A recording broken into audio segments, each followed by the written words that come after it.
What is going on, Happy Haps, with the chatty chats? How we all doing today? We good? We had a nice Monday? Have we eased into Monday so far, ladies and gentlemen of the tribe? I hope you're doing good, guys. Hope you're doing good. I figured, there's no real reason for me to not stream, apart from the fact that I don't really have anything to stream. I mean, obviously I could stream a game or do something like that. But sometimes I've found, especially lately, that the more entertaining streams, at least from my perspective, have been where we're just chatting shit. You know what I'm saying? Just sat here chatting shit with the chat. So I figured we'd do one of them. First time on Twitch. First on Twitch. Yes, you are, Bazinga. How you doing, buddy? What's going on, Symmetry? Caleb? Mod stream. A stream for mods? Working out why nowadays Mondays are so wrong and should be a Sunday extension. The problem is, Womprat, right? The problem is that if you took out Monday, then Tuesday would just be Monday. Do you know what I mean? Like, we would always have that day of the week that nobody particularly enjoys.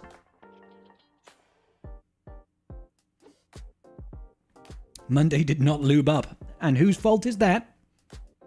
Newport Nerfer, what a great name. Newport Nerfer. Might have had a great partial exam this morning. What's a partial exam? You turned up for half of it and left? You just did a bit of it? I'll do half. I'll come back and finish the half later. Why not? I've come here for the jack and staying for the shit. Oh, good, Mr. Finity. How you doing? Got Dr. Finn in the chat. Gonna lurk and jerk. Be my guest, good sir. Be my guest. Saul, how you doing? Joshua, how you doing, good sir? So what you're saying is we need 5 days off after a hard weekend of drinking. Yes. I mean, in the ideal world, right? In the ideal world, I would just be able to stream constantly and not have to work. But we can't all live in fantasy Googar Gaga land, can we? No, sir. No, sir. I know you don't really pay attention to fan kits, that's true. But were there any parts that did catch your attention, though I'm likely to only be doing so in your Discord? I didn't read it, buddy. I didn't read it. I don't read fan kits at all. There are too many real kits in the game that I don't know. So, yeah.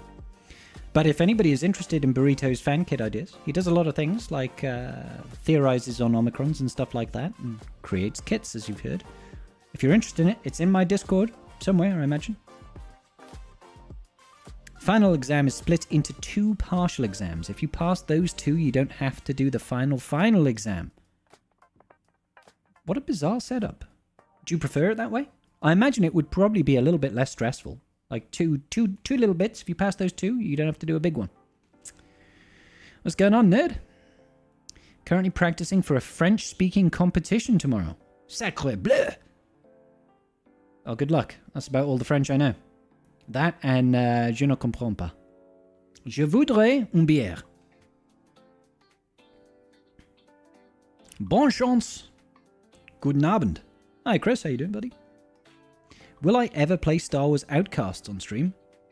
I completed it on Stream Sup. So yes. Never again, probably. But I did the entire game on stream. So yeah, I did do that. And I still firmly believe that the game is about a 7 out of 10. I think it got a lot of undue hate, but I think there were a lot of reasons to dislike it as well. It suffered massively from pacing and a lack of linearity. And actually, I don't actually think the problem was a lack of linearity. It suffered mostly from its innate Ubisoftness. Do you know what I mean? Hey, Havoc, thank you so much for becoming a member of the tribe for another month. 12 months with Boy Havoc. Thank you, brother. I appreciate you. It suffered from its innate, unique Ubisoftness, okay? There was no reason for that game to be a massive open world experience. Because we were given so much freedom, the stakes of the plot did not feel pressing. And when that happens, it's impossible to pace the game correctly. At least for a player like me. I will. If you give me a giant sandbox to play in, I'm going to go and play in the sandbox, right? I'm going to go and figure out what can I do over here? What can I do over there? What's this secret? What's that unlockable? What's that collectible? What's this side quest I can do? Instead of, let's play the story and see how this goes. And if the game is not strong enough to create an absorbing experience and make that experience of exploring the planets rewarding and worthwhile and feel like fun, then it brings down the value of the rest of the game. So the rest of the game is less enjoyable because there's too much empty stuff to do that doesn't really drive home the story, doesn't really lead to anything meaningful. It's just like, oh, okay, you've got a little bit of extra stealth energy. You've got 100 more health. You've got this extra cosmetic. It's like, none of it pertains to the main story. None of it has any impact on the story. And yet I've done it because it was there. But all it's done is it made the story itself feel like nothing matters. Because I can go and disappear for 12 hours and do this. And I just feel silly. 1 year! Who knew? I didn't know, Alex. Hey, Scribe, managed to get the 5th crate on my first hard conquest setting. Good job, Smeagol. I'm proud of you. Fun fact, both KOTOR games are free on the Epic Store. Mobile only, however. Okay, so the mobile version of the KOTOR games is free on the Epic Store right now. That's really cool. Guys, if you've got Epic, get it on your phone and download KOTOR 1 and 2. Free games, man. De rien. De rien. De rien. I don't know what that means in French. J'arrive! I'm so dumb. Hey, Jojo, how you doing, buddy? Lausch, how are you? Do we think that Jocasta Nu is going to make the Jedi Guardian and Jedi Consular viable, or will they still be useless like teats on a bull? All I will say is this. We are going to have a new era of characters, which most likely are going to have some basis of viability within that era of prequels, right? The prequels era. As we are building towards a legendary of Jedi Vanguards, most likely, it would make sense if some of the characters that we got in the next era, of which there can be a maximum of, what, 5? 6? There can be a maximum of 6. At least 1 or 2 are going to be Jedi Vanguard based, right? They gave us a lot of characters in our rosters that get the Jedi Vanguard tag. Now, why is that? Is it because we're going to get a new raid that uses Jedi Vanguard? Maybe, because we need to have lots of characters so we can make 2 teams, potentially. Maybe. Is it because they're not going to release a full team of characters for the Jedi Vanguard? So they want to have options? Is it because the legendary at the end is going to require more than just the marquee characters? Might also require characters, like you said, Jedi Consular, I'm a Gundai, Jedi Knight Guardian, as unlock requirements, because they see their metrics and they're like, wow, nobody has geared up Jedi Consular. Why is that? Nobody has a Jedi Knight Guardian. Why is that? So there's any number of things. That could be why. To me, it's rather telling that there's a large selection of Jedi Vanguards in the game. It feels like it's building towards a raid more than anything, but it could just be a fleet, you know? We just don't know. De rien. Translate directs you to it's nothing. De rien. But casually means you're welcome. Oh, okay. Yeah, it's like, don't worry about it. I'm doing great, Lausch. Thank you. Yeah, I'm just chilling with a Hazy Jane right now. I've had a really long day. I've had a long day. So I was just like, you know what, fuck it. I'll have a beer. You selfishly need ETH Koth to be viable. TB made me take him to R9. Look, Cridio. Nobody made you Relic 9 him. You agreed to it. People shouldn't be R9 in no stupid characters for stupid platoons for TB. Hey, what's going on, Christian? How you doing, my man? Because the Scimitar buff, 6-star Levy can mirror a 7-star one. That's good. Nice. Unlocked C is my second GL today. It was even easier than... Yes, the C's event is ridiculously easy. I think it's only the first tier that is even mildly difficult. Good morning from the PH. From the PH? What's the PH? I'm sorry, Genus. Genus the Great. Conquest guides are gloriously helpful. You're the absolute boss as always. Cheers. Thank you so much, brother. Thank you so much. I do appreciate that. I need to be shaking up my YouTube a little bit. I think I've gone a bit stale because I've gone basically conquests and GC vids are kind of the mainstay. I need to reach out and reach a larger audience again because viewership is dropping, and I need to pick that back up because as you know, guys, I'm paying for IVF treatment right now. What the fuck? Oh, I must have had an Amazon delivery. And I want to keep on. I want to keep on getting better in YouTube, not worse in YouTube. Do you know what I'm saying? So I'll take on any ideas in the chat. Hey, Lassie Grenvald, how you doing? Hey, Reigns, thank you for the resub. The 16 months with Prime. I do appreciate you, good sir. There are a lot of characters from the Bad Batch series, especially from the Imperial side, and a lot of generals, troopers, captains, and Dr. Royce. Leon, how you doing, good sir? The kits are just so they will have to call out those characters almost specifically. Does anyone know how the Territory War matchmaking is set up? Yeah, of course. So it's done two ways, basically. The first is the GP bracket. Hey, Tadana coming in gifting 5 memberships. Thank you so much, Tadana. That was so kind of you, good sir. I appreciate that, brother. Memberships on YouTube is not really a popular thing. As in, like, it's not the same as Twitch subs. Like, Twitch subs usually go quite a lot. Memberships on YouTube, not nearly as popular. So thank you, Tadana. That's very kind of you, sir. So Territory War matchmaking. It's done at 2 touch points, right? The first is the GP bracket. So, you know, there are various brackets for GP ranges when you go into a TW match, right? And those brackets are dictated by the number of players that sign up. Okay, so the active GP in your guild. However many you have, your active GP puts you into bucket. The game will try to match you up with someone in the same GP bracket. That's the first step. Generally speaking, as close as they can get it, right? However, there is a mercy system in play in Territory Wars, where if you lose 2 TWs on the bounce, you will essentially be given a third matchup where you have a very favorable encounter. So you're going to go and dunk on some little kids, basically. And that's kind of how it works. That's literally about all the nuance there is to it. What's the best conquest mode for Datacron farming? Hard mode.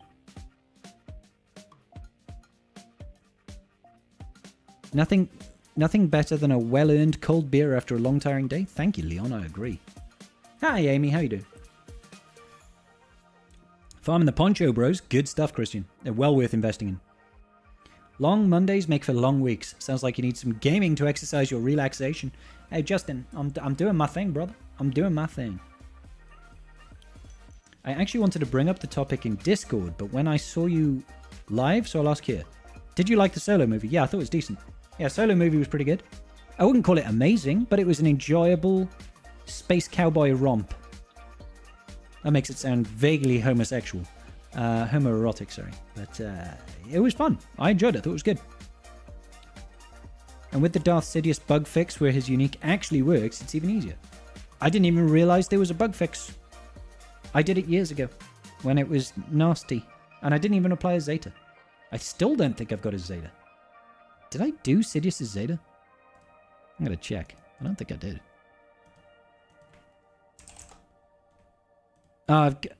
I've got it now. Yeah. So I must have done it at some point. Probably for the raid. Probably for the Naboo raid.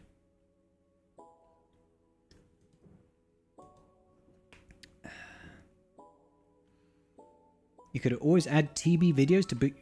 Sol, nobody watches TB videos. Nobody watches them. The only ones that get viewership are unlock videos. So like how to unlock Mandalore, how to unlock Zepho, and then how to get Reva. Those are the only ones that are going to get viewership, and it's not a lot because nobody cares about combat missions. You know, very few people care about special missions.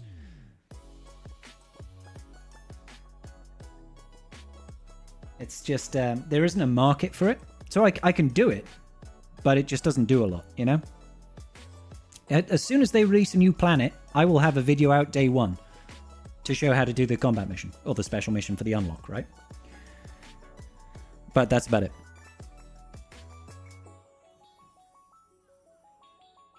Did we hit the mall goal on the Conquest Shard thing? The mall goal? Oh, do you mean the community thing? I don't actually know. Hey, Scarlett, how you doing, honey? Have I seen the... No, I've not watched it yet, Daniel. Not watched it yet.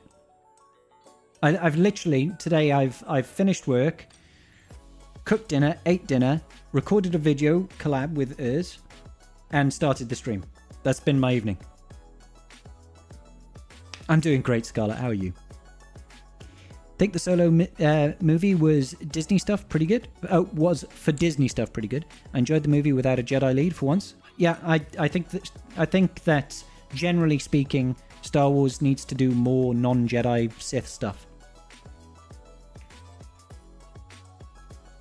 Dark Stanley watches SM Bids. Good for you, buddy. I'll be honest, anytime I see a name pop up, I watch. I don't care what it is. If it's Swiggle related, I'm in. Ah, thanks, Cridio. Appreciate that.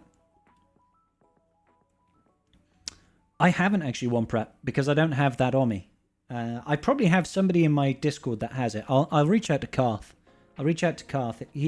I know he's got it, so could do a video on that. Just watch your guide on Mandalore, having lost it the first 3 times I tried. Crate just eats my peeps and I'm finished. Yeah, the crate mission, the crate mission, the Mandalore unlock mission is quite volatile. It's quite volatile.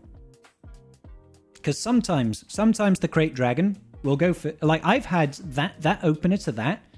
Crate Dragon spews and has instantly killed Bam before I've done anything. And I've been like, what? And then he's eaten someone on the next turn. And I'm like, well, now I have 1 character. But those instances are few and far between. I think I've lost it like 3 times in the entire run.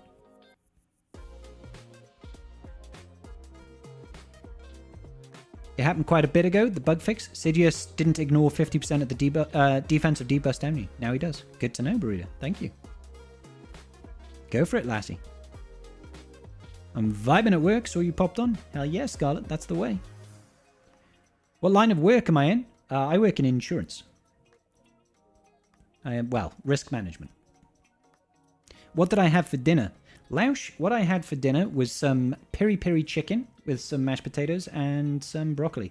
I know it's a weird comp, but I was cooking something separate for Mrs. Scribbles, and I wanted chicken, and I decided I wanted peri-peri chicken. So I just took the mash from her meal. Obviously, she still had mash too, and threw it with my chicken and broccoli. What makes you think Han isn't a Jedi? Well, Tadana, the fact that he isn't a Jedi. Have I tried the thing yet?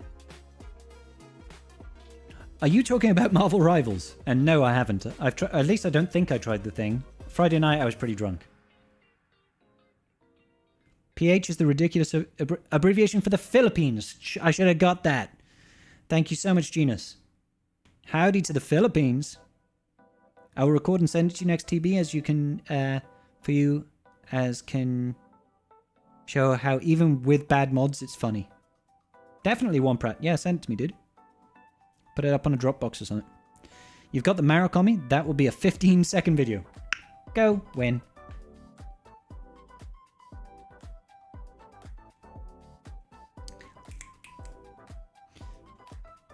I love it when he takes 3 turns in a row. It's great. With that one tune, you still won, right? Don't know. No idea. No, I don't think so, Thrawny. I'm pretty sure I lost. Never lost the Mando unlock mission. Now I'm scared. It's weird, Watch. It really is strange. It's like you can have it be completely normal, go exactly to plan 90% of the time, and then there's the one time that the Crate Dragon decides to go on steroids and just like wrecks face. I can't even explain why sometimes it's happened. Very rarely, though. The baby account is a Lightspeed bundle unlocked, and it works low as Sith Zetas. I was Last one. Okay, fair. I had a variant of mac and cheese for the anything that has a combination of like pasta and cheese sauce is you're generally onto a banger. You know what I mean? The Italians had it right.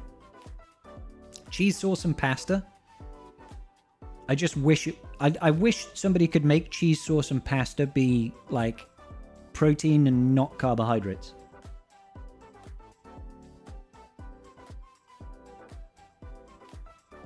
Fun fact that hokey religions and ancient weapons are no match for a good blaster is reason enough. I mean, yeah, like using a BAM lead, hand chewy, it's a good setup.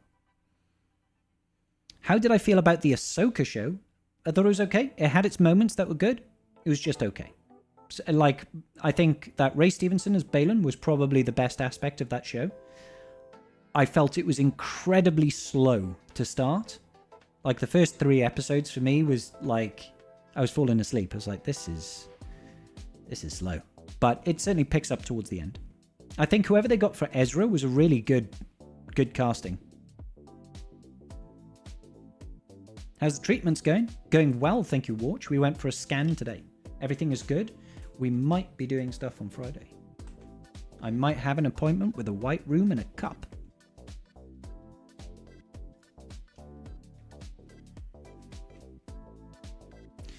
Which of the Hutt Cartel crons are you feeling is going to stick with Jabba between Mob Enforcer and Pork Guard? Just unsure. Personally, I think Embo, but also I feel like Mob Enforcer could be okay in GAC settings as well. But Embo with TW and his TW Omicron, I feel like you're better served going with Embo. Disney is better at scoundrel stuff. They're better when they don't try and walk on, you know, the past. They just need to stay away from the Skywalker trilogy, the saga, Skywalker saga, and just try and do something new. That isn't the Acolyte. Hey, what's going on, Marine? How you doing?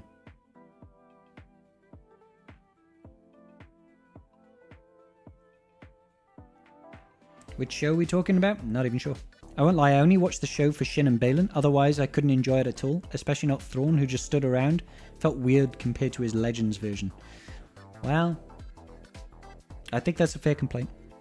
All the best for the treatment. Our best friends did it, and it worked. So, yeah, I hope so, Lassie. So thank you so much. I am quietly hopeful that everything's going to work out okay. Quietly hopeful. Me and Mrs. Scribbles are feeling good. Everything in the scan today was good. They said, you know, she's ready, as it were, for everything. We just need to wait on the next stage, basically. Embo with Omi plus Mob Enforcer Cron. Oh, Embo with the Omi plus the Mob Enforcer plus the Cron? Yeah, well, you're getting into sketchy areas now. People love drama, but I don't see you as a creator who would indulge in that. Thank God you're not. No. What kind of drama? What kind of are you saying for recommendations for how to expand my YouTube audience is to create drama? Perhaps not.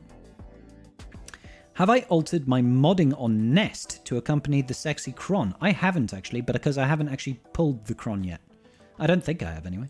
I'm pretty sure I haven't actually rolled the cron just yet. No, I don't have a Nest cron just yet. Maybe I will in the future. I currently have 1, 2, 3, 4, 5, 6, 7, 8. 1, 2, 3, 4, 5, 6, 7, 8 level 9 crons. None of which are Nest.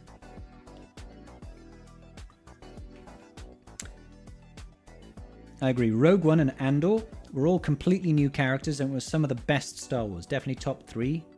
Well, I mean, Texas, to be honest, Season 1 of The Mandalorian, Season 2 of The Mandalorian, they were really great shows. They were really great shows. Like, Mando Season 1 was so refreshing. It made a really enjoyable watch. I don't know what the hell they did afterwards. Like, they killed the golden goose. I think because they saw the success of Season 1, they tried to make Season 2 and Season 3 bigger and better, right? But all they did was just set the net wider. They forgot the core of what The Mandalorian was about. And they tried to make it, again, all about Jedi and Sith and all this sort of nonsense. They looped in CGI Luke Skywalker and they looped in Ahsoka. And you know, it's just like... Why didn't they just make it an intriguing story about a bounty hunter, a conflicted bounty hunter, and a little mini Yoda? Like, that should have been the core of it. Is the Nest Zeta worth it? Zeta, absolutely. Yeah, 100%.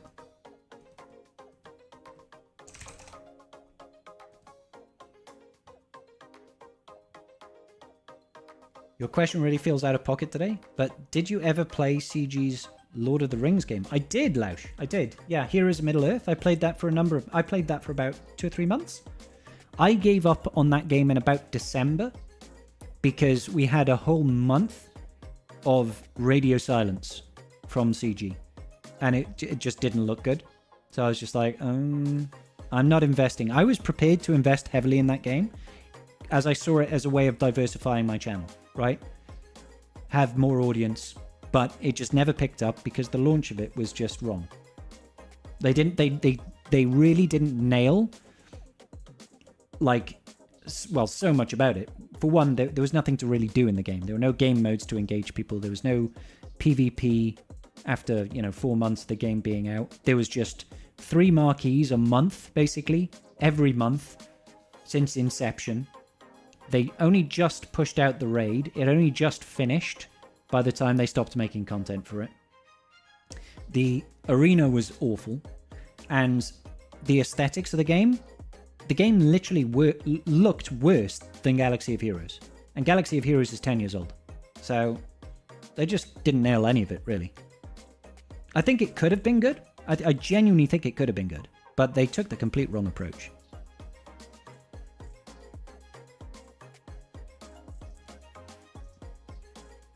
It's not a bad shout, Leon.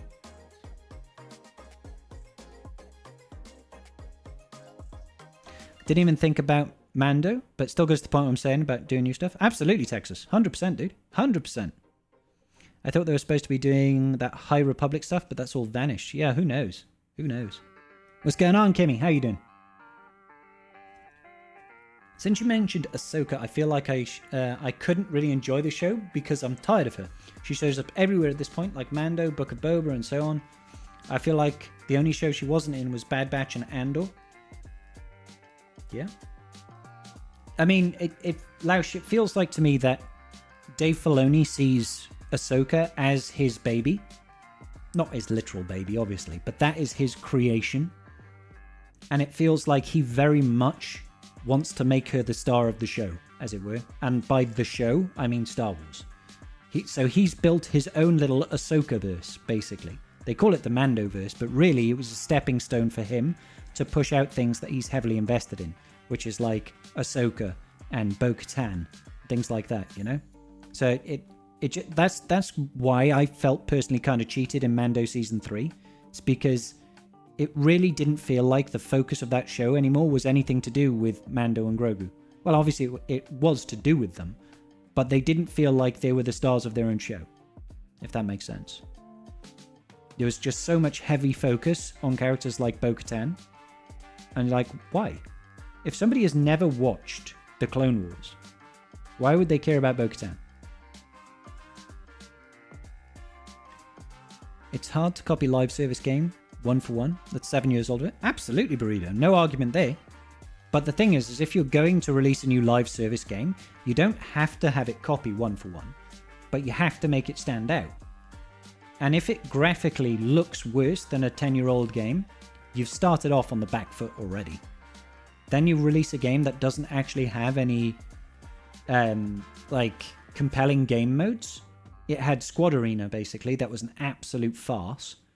Because, like, this Squad Arena, you could get knocked down during your battle in Squad Arena. So you could be battling someone and you could be knocked down during your battle. You don't get locked out. You don't get locked in. Nothing like that. It was an infinite cycle. An infinite cycle of battles, and you still obviously were capped. And all you did, instead of get any actual content in the 6 months that the game was live, was just have 3 marquees a month with no way to farm any of them. It's just like, all right. And there was so much in the game that you literally couldn't farm. So it's like they just failure to launch, basically. Failure to launch. Question. Really undergeared Inquisitors. Can there be a way to cheese the conquest feat? Well, the kills with Inquisitors? Yeah, sure. Probably. It's going to be hard. It'll be really hard with very low gear Inquisitors. You'll need some gear on someone. Unfortunately, without Volatile Accelerator and Amplify Agony, it's a lot harder to get kills with weak Dark Side enemies, allies. Hey, what's going on, my boy Wolfie? I'm hoping somebody else picks it up in the future. Want another Lotto Hero Collector game? I know you do, Foxy. I know you do. I wouldn't mind it if it was great, but unfortunately, if you look at other gacha games in today's market, like the graphical fidelity out the gate is phenomenal. You know, Raid looks 10 times better in terms of graphics than Galaxy of Heroes or Heroes of Middle-earth does. You really have to up the game. You can't get away with bloody PS2 graphics anymore. You've got to invest. You're not going to capture a new audience. And the old audience, like, why should they leave the current game they're playing? I would have really enjoyed how they were doing the kits as they were like a hybrid of Marvel Strike Force and Swugger. I haven't played a lot of Strike Force, so I can't really relate there. Hey, Ronan, how you doing? Yeah, she is the master of the house. We are doing very well. Thank you, buddy. I hope you're well. Same problem with Book of Boba Fett had?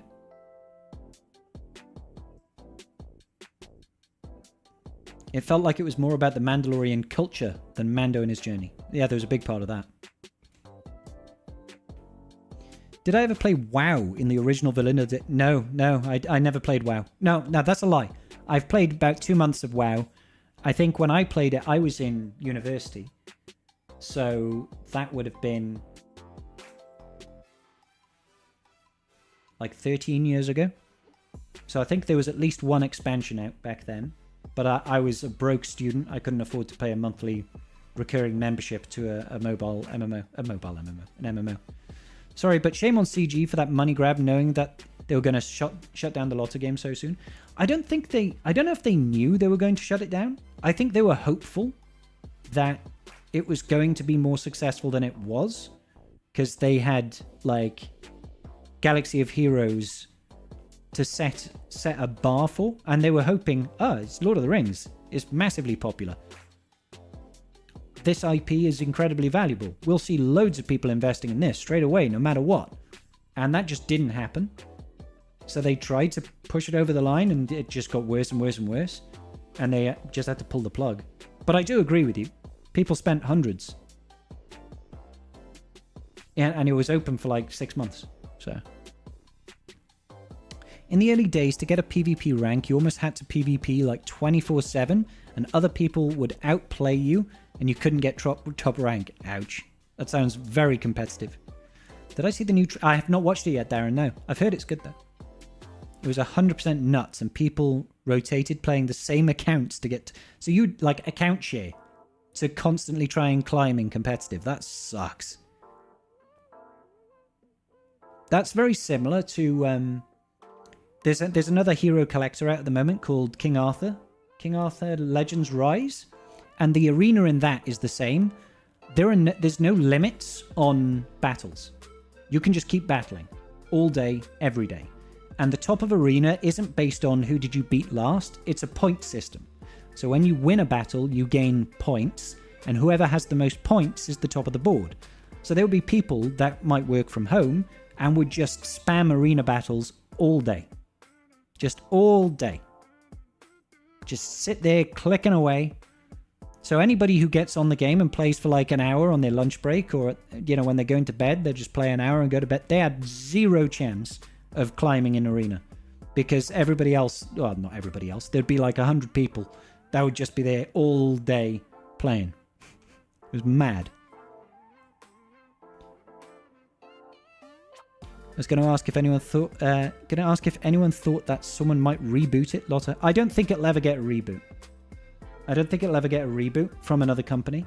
I think if anybody ever decides to do another Lord of the Rings mobile game, a hero collector game, then it'll be something new. There would be zero point in just taking over the existing assets of Home and trying to make it work. It's just doomed to begin with. You can't release a game in 2025 that looks like that. It's just not going to work. It's not going to work. Got weak spot and weak point and 2 quickening. Good stuff, Kimmy. That's good setup. Feel the same way with how he sees Ahsoka. I understand that he likes her, but it feels like it holds back other elements. Puts her character more and more. Confused me. Oh, her character more and more confused you. And now it's like Gandalf of the Galaxy turning from grey to white after being brought back from this vision. Yeah, he clearly likes the character. Gear 12 Inquisitors may be lower than that, no way. Yeah, you need to have some level of investment. Suffered with an infection from birth and we just had to watch it die. Oh, sorry, you're talking about Home. Yeah. That was a really bad idea for PvP Arena. It was. It was mind-numbing. Like, I played it for a number of weeks because, like I said, I'm looking for ways to expand my reach. I thought, why not? Let's go ahead and check out what this game might have to offer. A lot of people are playing it. Graphically, it actually looks good. It's Arthurian legend. And, you know, I'm a Welshman, so its roots are in Wales. I thought, why not? Let's give it a try. And it is fun. It's a good, fun game. It's very grindy. And I didn't spend a lot in it, maybe like 50 quid or something, over the 2 months that I played that game. But I didn't feel like there was much viability in terms of content there, so I left it. Yeah, no, I think it would be a brand new game. I think the concept of a hero collector for Lord of the Rings is like a gacha game of Lord of the Rings is completely viable, but it would have to be something new. Right, I'm gonna grab a drink, guys, and be back.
Surely they lost money with Home? Probably, yeah. Probably. I mean, they were still having to pay for development of that game for 2 years. All the staff involved. And then however long the game was live. I think it was only live for like 6 months. Obviously, they made some money, but I don't think it offset the cost, for sure.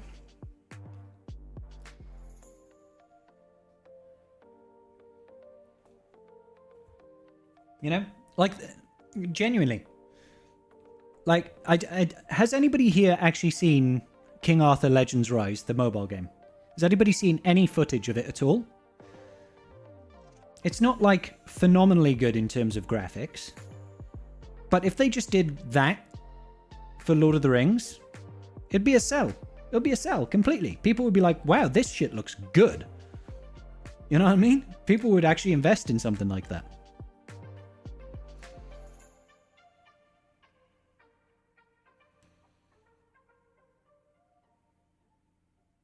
Hey, Marcin, how you doing, buddy? You're surprised that a Lego-style mobile gacha game has never happened? It has, Smeagol. It has. What was it? It was more of a it was more similar to, what was that? Royal something. Clash Royale?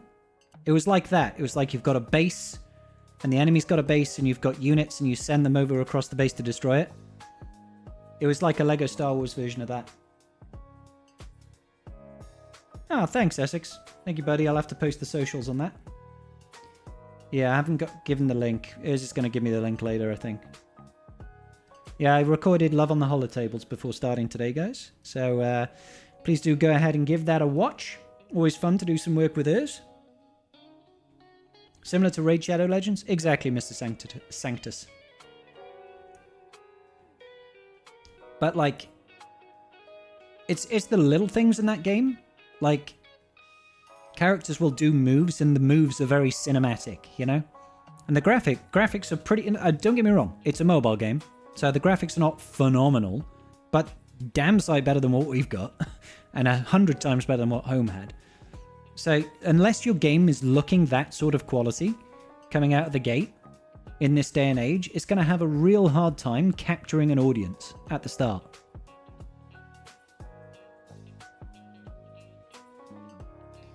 That's probably why I didn't know. It's not my style of game. Yeah, that's fair, Megan. I usually watch your WD-40 tutorial on repeat. I mean, it's valuable tutorial. That Age of Magic was cool. Played that a lot when it first came out, but eventually got bored of it. Age of Magic. I don't think I know that one. Changed so much when I went back to it last year. Age of Magic. Is that another gacha game? Is it?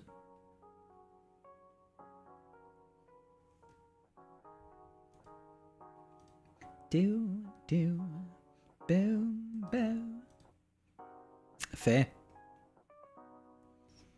Just saying, what's up on lunch? Great show yesterday. Thank you, Robbie. Appreciate you. Well, if you like podcasts, then, as we just said, I just earlier today recorded Love on the Holotables with Urs.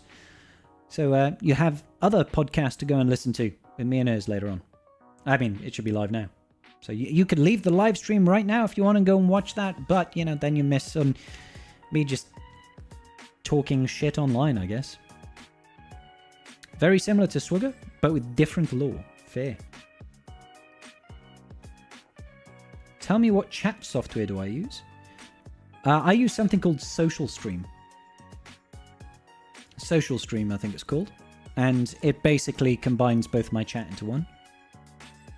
It's a bit buggy, but it works 90% of the time.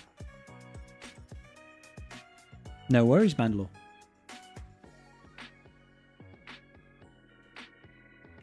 Something between Swigger and Marvel Strike Force. That's fair, Marcin. Okay, I get you. Yeah. Did I ever play the Marvel Strike Force? I played it for a little bit. There was a short period of time where I did play it. And ultimately the reason I didn't pursue it was because it felt like it would be too much to try and cover Galaxy of Heroes and MSF. It's very hard. Like, a part of me wishes that I did. A part of me wishes that I did cover it to try and break into another audience. But realistically, I think that would have to actually be a complete separate channel. Because it's very hard to have like a broad audience. You can't really cover both of them on one channel. You've got different audiences, and all you're doing there is you're fighting yourself, essentially. Because of the way that YouTube makes recommendations on videos and stuff. Not that I profess to be an expert on that. Am I still enjoying Rivals? Hell yeah, Joseph. We played on Friday. This Friday, I plan on playing Monster Hunter Wilds. I can't wait for that. So I'll probably be doing day streaming for that. Just goes to show how bad the game was that it failed. The Magic the Gathering Lotta set was one of the best-selling sets of all time. Really big... I mean, the IP is massive. The IP is massive. It was definitely they fumbled the bag there. It still confuses me to this day why they chose the art style that they chose. And then they released the game, and it performed so fucking badly. Like, it had performance issues coming out of its ass. I think if CG ever does produce a new game, they'll probably do it in conjunction with a PC client. This time, they've already got the basis with the Star Wars Galaxy of Heroes client. They'll use that again as a basis. At least I feel they will.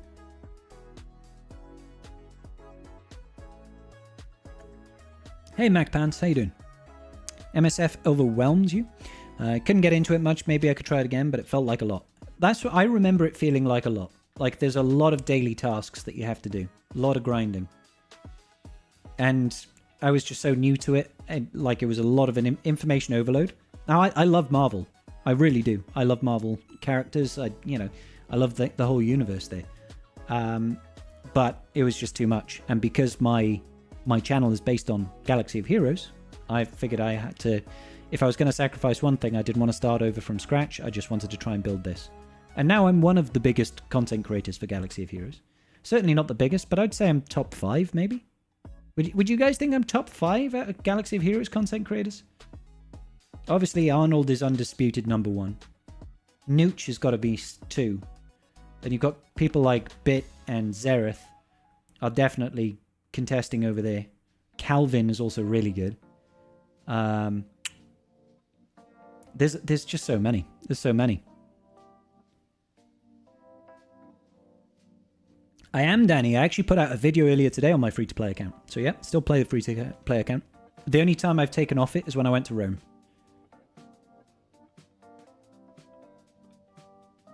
I'll say this about Lotta Home. Its kits were pretty interesting for release characters. Yeah, they definitely had more depth than, say, Galaxy of Heroes' initial release characters.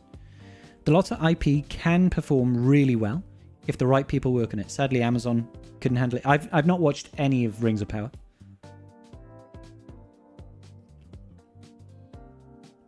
When you hit a certain level, you get the login streak, auto-complete 90% of daily tasks. That's nice, Foxy. Top 3? Oh, thank you, Essex. But you have to log in daily, if not you lose it. I mean, we log in daily anyway, right? That's almost like minimum barrier for entry for a mobile gacha game, is log in daily. That's the number one thing. You just got to do that. If you can't even do that... Top 3? For me, top 3? Oh, you guys. Thank you, Marcin. Thank you, Owie. I appreciate you guys. Thanks, Foxy.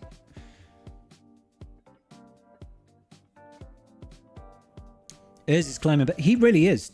He really is. Like Urz is such a good live streamer in general that he's gonna pull the biggest crowds. Like he's the consummate entertainer. Do you know what I mean? So he's gonna slay when he goes live. He by his own admission, he's not a fan of long form content. He doesn't like making videos. It's not his cup of tea. Do you know what I mean?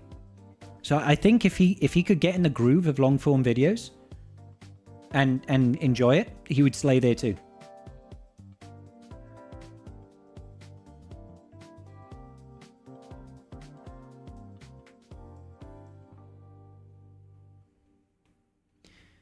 Oh, thanks, guys. You guys are saying such nice comments.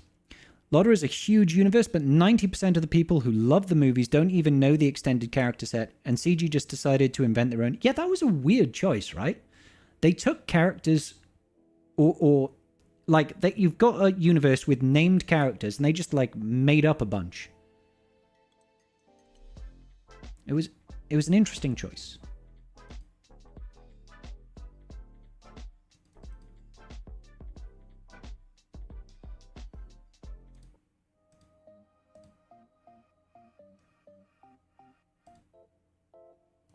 So, yeah. Wow, hang on. Don't let Bit catch you saying that, rule of 2. Bit outperforms me in every metric.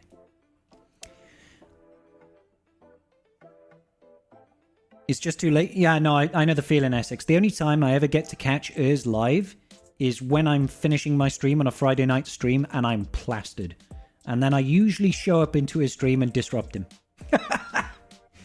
obviously I can't shake his mojo or anything like that, and I'm not trying to do that, but I go in there and try and disrupt the chat a little bit, and then I'm usually off my tits, so I usually crash out within 20 minutes.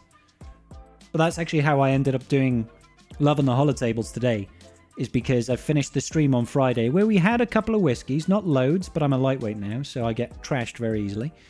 And I went on his live stream, started talking to him. He was drunk. He was like, hey, do you want to do Love on the Holotables on Monday? I said, sure. And then I bought some merch. It's like, I bought a wife beater top of the hall. So, go me. I made great decisions. The Rings of Power is very meh. Eesh. Marcin. You watch me, Calvin, and Arnold, since I've been watching him since back when Mobile Gamer played. It's really about the vibe. Yeah, that's fair, Silent Dude. Absolutely fair. You know? Like, Arnold has definitely created such a massive culture. He is like...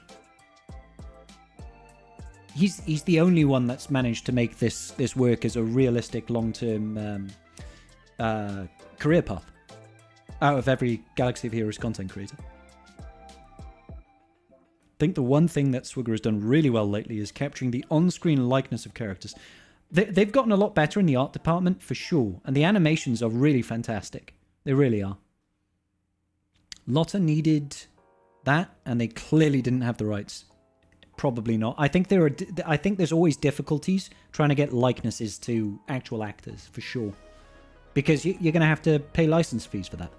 It's not like you know, Disney owns the rights to bloody, you know, Daisy Ridley's face.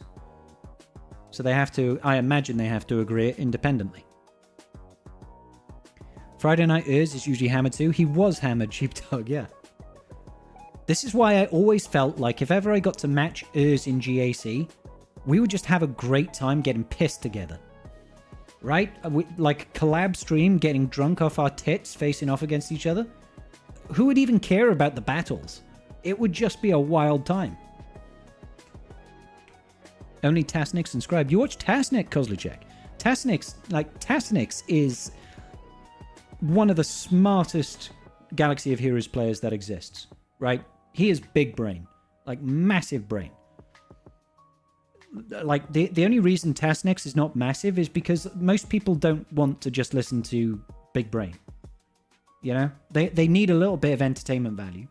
And I'm not saying he's not entertaining. All I'm saying is he doesn't have like production value like Arnold. He doesn't have like a massive bombastic character personality like Urs.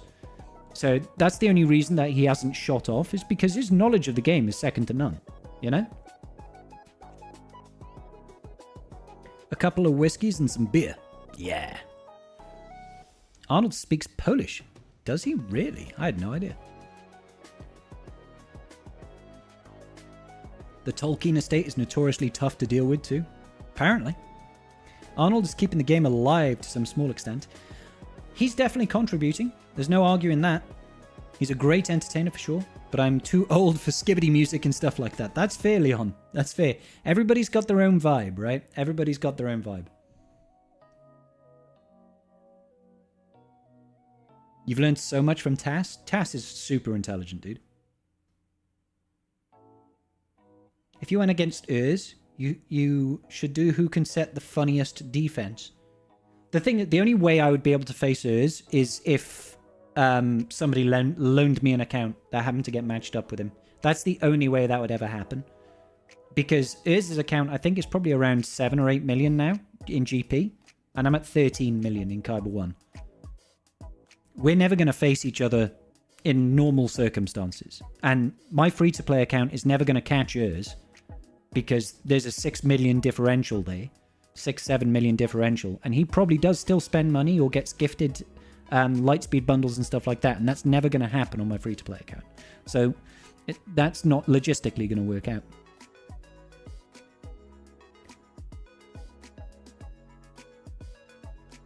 That's fair, Kozlicek. That is a very fair statement. Nooch speaks German. Wow. We're so multicultural here in the Galaxy of Heroes universe, aren't we? Tasnix is definitely great, but it's mostly true for endgamers, yeah, and people who want to see that top echelon of Kyber. Absolutely. I mean, realistically speaking, right, a lot of what people like Tasnix will espouse, there's going to be a level of nuance to that only applies to the areas that he plays in, like top 50 GAC. He's probably more of a top 20, top 10 kind of guy, Tasnix in general, right? He faces the best of the best with the highest levels of relic investments, Datacron investments, and modding that you'll ever come across. So a lot of what he will talk about, well, no, I can't blanket statement that, but there'll be elements of what he talks about that only applies really to the people that he's facing. But similarly, a lot of what I will say will only apply to the people that I'm facing. It's just how it is.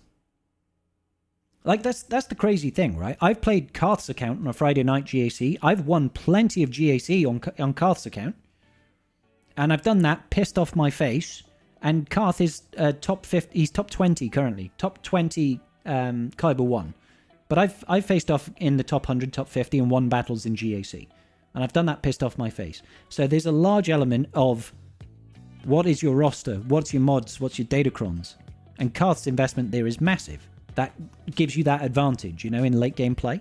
So obviously there is knowing what to do and knowing the counters and stuff like that and the kits and the interactions between kits. But there's also a large element of how you built your roster. Yeah, can somebody link Tasnix's channel in the chat, please, for Proudly Idiotic? Rule of 2, that's not going to happen, brother.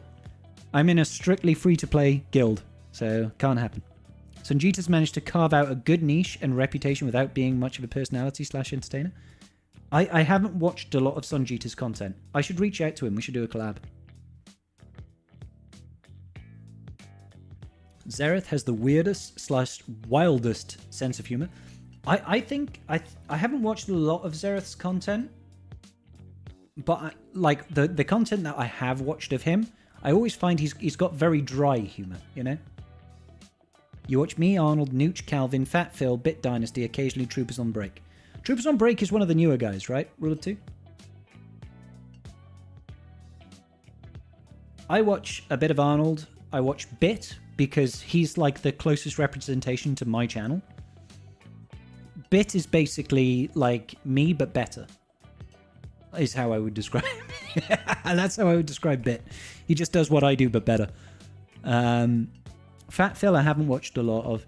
Calvin I watch certain things for. He's very good when it comes to efficiency in investments and working out stuff like that. He's a crunchy guy. What conquest are you doing on my free-to-play account? Just ignoring it? I'm on normal, and I'm 90% ignoring it. I'm hoping to get to the first box.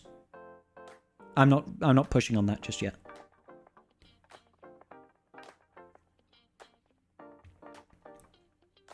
Do I have any recommendations with newer characters for 3v3 GAC defense? GDW, what do you mean exactly? Do you mean countering them on defense, or do you mean using newer characters on offense or defense, I guess? Did I face Arnold in GAC? Never, Martin. I've got close once. But Arnold is probably a good 100 to 200 points higher than me in GAC. He's pretty end game right now. He's 14 million GP. So he's got over 1 million more GP than I do. And I'm not the best GAC player in the world. Am I the only one who doesn't like Datacrons? No, Lausch, most people don't like Datacrons. I don't like how they mess with knowledge sometimes, especially when they're pay-to-win ones like Balin or Great Mothers. Great Mothers was a complete overreaction. Like, way too powerful for a Datacron. Balin's was a lot more reasonable. Feels like the moment those expires, the team disappoint way too much. There is large elements of that. That usually applies to most new teams. Like, we just can't get a feel for where they actually sit in the game because they usually have an overpowered Datacron at the start. Will there be, again, a GAC content creator? What do you mean, Martin? Do you mean, will we ever see GAC matchmaking? Probably. for content creator on content creator. It's just rare to happen, that's all.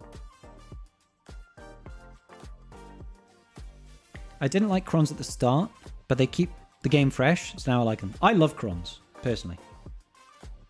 Because it's like Essex says, it changes things all the time. And for an endgame player, that is enjoyable. Because otherwise we just end up doing the same thing for the same teams all the time. So having old characters get interesting level 9 crons, like when Sidious got his cron, for example, when Nest has got her cron, for example, when Afra gets her cron, it's like that makes matchups different and engaging. Like Magma Trooper, for example, getting that fucking ridiculous cron that they've got right now. Like that sort of thing keeps the game interesting and changes things a little bit. I'm glad I'm making anybody's list, Jay. Thank you so much, dude.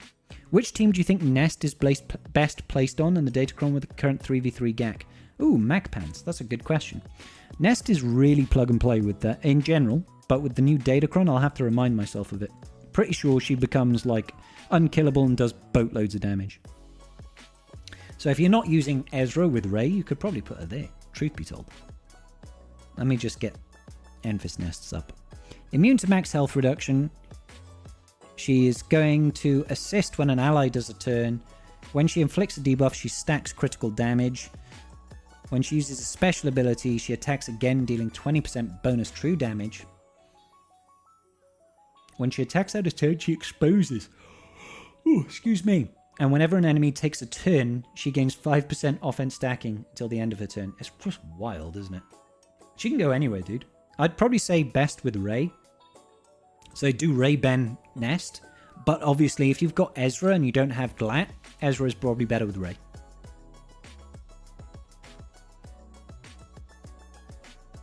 Playing in defense, 3v3 offense is weird. Okay, so let's think about what are the new characters. I don't want to touch on Bad Batch because I've not been whaling, so I've not bothered to learn any of their kits. Who was before Bad Batch? You've got like Balin and you've got Spectres. So generally speaking, Spectres, GL Ahsoka Tano, you're going to throw her most likely with Hu Yang and Ezra. Balin is obviously Shin and Marok. It doesn't feel like there's a lot of real wiggle room. I like Datacrons because it keeps the meta fresh. Agreed. Otherwise, GAC would be incredibly stale and old-fast. Agreed. You like the idea of crons, just not the stupid randomness of it. Or the 400%... Yeah, no, I think they needed to do a lot of adjusting in terms of what is considered to be reasonable. You know, in terms of stats and modifiers. I'm glad that we look like we're stepping away from the whale Datacrons. You know, for like Hunter, for example. They don't have crazy stats now. Like when you looked back at Great Mothers with people with 300% offense on their Datacron. Those don't seem to be the case anymore. The stats are far more reasonable now. You've just got a unique level 9 that's strong, right? And that's a good change in my books. I don't mind whale Datacrons having a big advantage. Having an advantage, not a big advantage. What I don't want to see is a Datacron that's anywhere near as good as the Great Mothers one. Because that was ridiculous beyond. Oh, content creators versus CG? From what I gather, it was way too much effort on CG's part. So I don't think we'll see that again. I wish we could, because I think I would be a shoehorn. I would be a shoe-in to get involved in that this time. But last time I was way too small. You quit for a year when Datacrons came out? Now I love them. Thank you, YouTube algorithm, for bringing me back to the game. Hell yeah, Mr. Sanctus. It's a matter of personal taste. In the end of the day, I reckon your stream attracts viewers who enjoy a chilled, laid-back setting, yet interactive with a hint of funk to it. Thank you, Leon. I'm not some crazy, wild entertainer. I'm not a massive personality, obviously. I've tried to sort of bring that out in myself more and more. Because ultimately, being entertaining is going to get me to a wider audience, right? And I love to stream and I love to have people in my chat. And the more I can do that and the more time that I can spend building that sort of community, the more I get to stream. And if eventually I can leave my job, which I don't think is ever going to happen unless I create a separate channel and that really kicks off, you know, I need to keep trying to progress, you know? So I don't feel I can be just me and be huge. I'm never going to pull Arnold levels of numbers being just me. I need to find something else to draw people in. Yours is going with Ray. That's fair, Essex. To Omi Zalbar or not? It's pretty good. Rule of 2. I would say it's a worthwhile Omicron. It's not like a high value. Let's Omi this immediately sort of thing. There are loads of Omis that are probably more worthwhile in getting, but it's not a bad Omi at all. I'm sure after a couple of weeks we'll understand. I know that I'm going to Gungans it. If I see it on 3v3 defense, I'm just going to take in Gungans and steamroll it. I think offensively it could be fun to use in 3s. Nest's DC is the new Starkiller DC in a nutshell. It's wildly on, to be fair. It's very strong. If Mark III reroll mats were easier to get, I'd have no real complaints about it. Yeah, Mark III reroll mats being locked into TW or whaling is kind of sucky. Was Great Mothers the best Datacron to ever exist? I think so, Darthlink. Yeah. Like, don't get me wrong, the Bane Datacron was ridiculously powerful. So was, like, Lord Vader with Evasion Cron, with the infinite cooldown manipulation. That was ridiculously powerful, but I don't think anything has come close to Great Mother's levels of power. Scribe is a shoehorn? I am.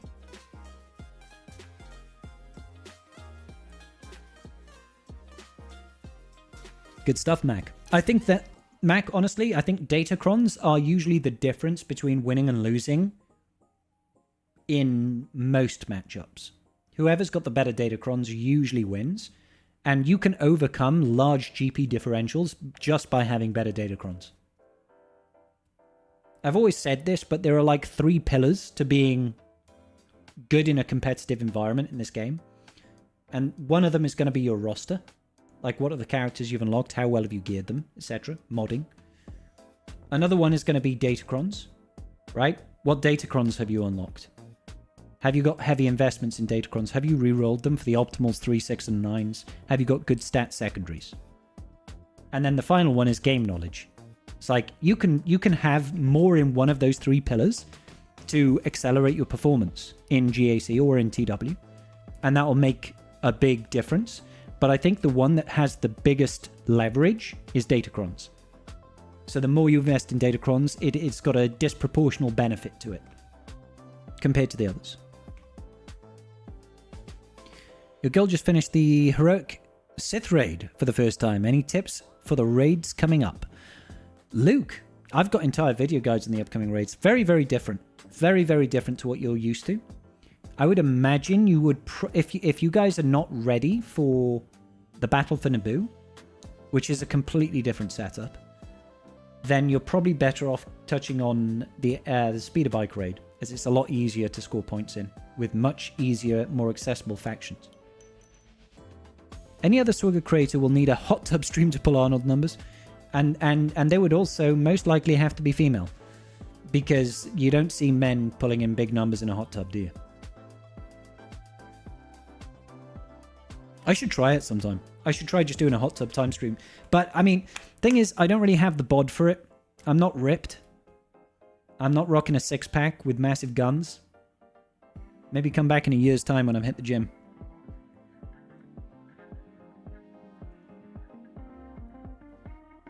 Not high value Omicron? Boo. You can't wait to stick on the back wall? It's definitely a back wall team. 100%. Meathead! What are you taking notes on now, Meathead?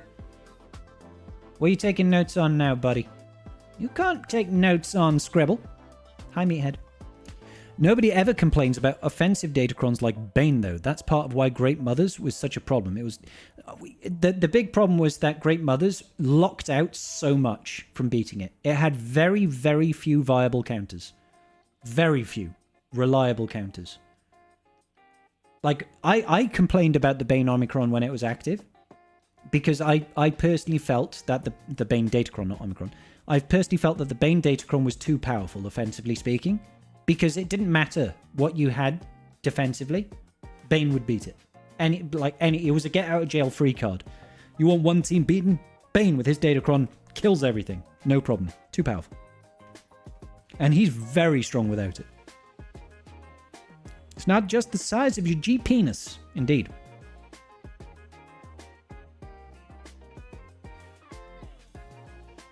Hey Cap, how you doing, buddy?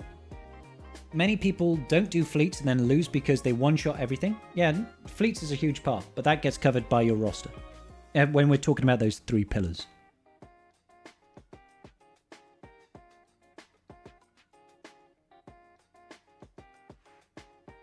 Hello, says Meat. Is it me you're looking for? I can see it in your smile. I can see it in your eyes. We need more Legacy Omicrons. Bravo. Yes, we do. Good job, Meathead. We're in this weird state when it comes to the current raid, just because we don't know how long the Naboo raid is sticking around. Cap, I think we can safely say at least 6 months. Unless Meathead wants to give us some insight. Meat, you want to give us some insight when the next raid is live?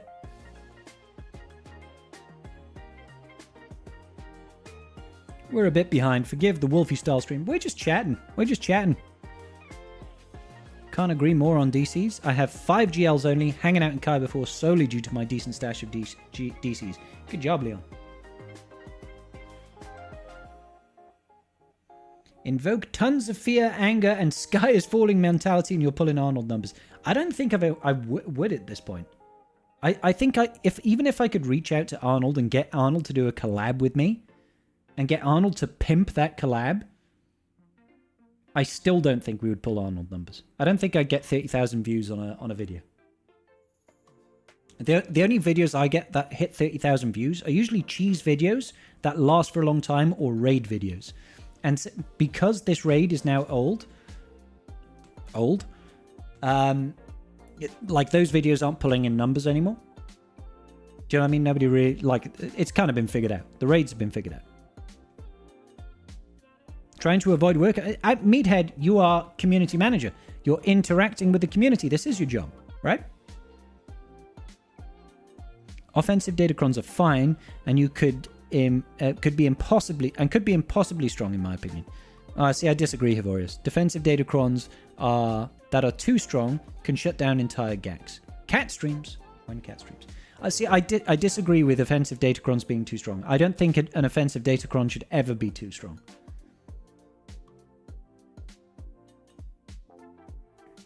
I think they should be strong, they should be fun, but I don't think anything should just, no matter what, beat it. Like, you get a level 9 Cup Datacron, and it beats every GL, 0 RNG, no matter what the investment, your mods can be garbage. Like, I don't like that kind of Datacron. I like a Datacron that's fun, that changes matchups. That's what I want. Bye, Meathead! You hate the Naboo raid? The Galactic Republic Jedi are so dumb. I personally just dislike the Maul one. I know it's a problem of my own making. I could just invest more in the Separatists, and I wouldn't have to hate it so much. But I just don't want to R8 a bunch of Separatists. It's pretty damn awesome to have Meathead pop into the live stream and chat on Discord. Meathead is just fantastic. Meathead will always get the scribble stamp of approval. We need a Cad Bane Omni since he doesn't have a Zeta. Or both. They should give him a new unique that gives him a Zeta and an Omicron. Top 10 best defense squads for guild... do you mean Territory War, Kozlichek? I mean, number 1 is probably going to be Crazy Ray. You're talking full balls to the wall investment Ray. So, like, Ray with Ben, Baby Cal, Fulcrum, and Ezra Exile. Throw that in with a Fulcrum Cron, that team's horrible. But of course it sacrifices your GL Ahsoka Tano team. That in my opinion is pretty wild. Right now, having an Embo Cron Jabba the Hutt setup is also, it looks like it's going to be stupid powerful. Do I think it's still worth it to upgrade raid characters? It's really tough to tell, Cap, to be honest, because it depends on the level of investment we're talking about and which characters. Queen Amidala team, always worthwhile. Take them to Relic 9. Any day. Even if the raid wasn't around, I'd still do it. Just because of Duel of the Fates, right? Duel of the Fates and the fact that they do well in TB. And they're really good in GAC. And they're really good in Territory Wars. Like, you can't lose with that investment. Gungans to Relic 7. No bad thing. Like, you haven't done it already? Why not? Do it. Relic 7 Gungans are great. GAC, fantastic. TW, fantastic. TB, decent. Also gets raid points on full order without any real struggles. Nail it. Absolutely. Then you look at teams like Maul. You're like, it's already Relic 7 investments all around. Required for one thing or another. You know, either Leviathan or Lord Vader or Sidious, is it?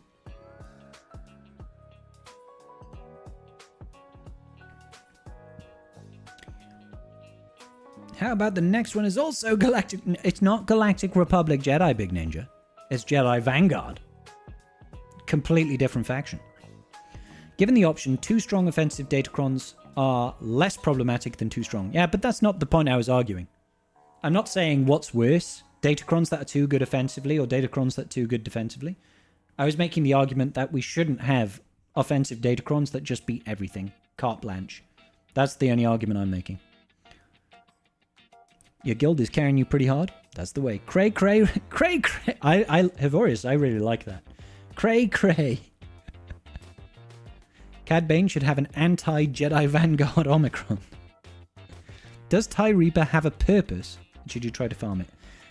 It did for a little bit. Doesn't feel like it really serves much benefit right now. There might be some niche counters that use it. But as it stands, no. I imagine someday in the future, CG is going to revisit the Chimera, and maybe it'll feature there. R7 Gungans are fine too. Yeah, I brought that up.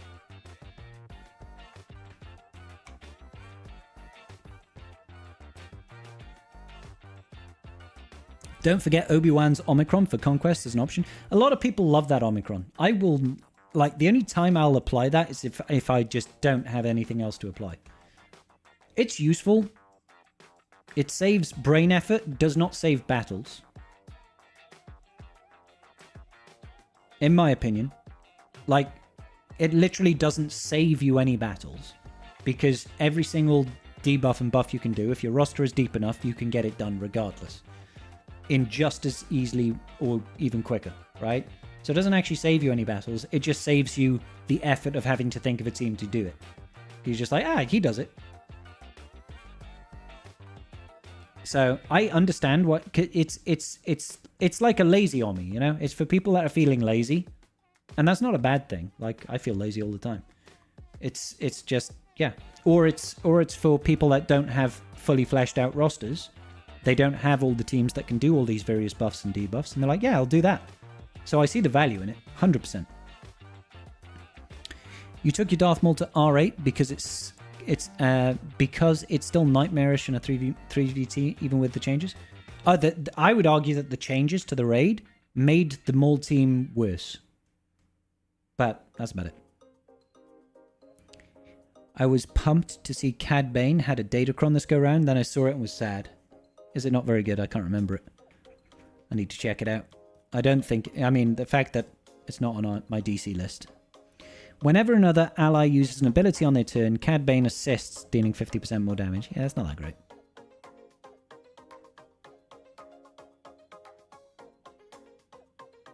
I know, Foxy. I was taking a piss, mate.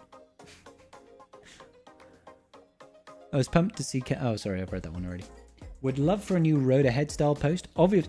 Look, all I'm saying is I know Meathead's lurking, but there was a time when CG used to do videos for their Road Aheads.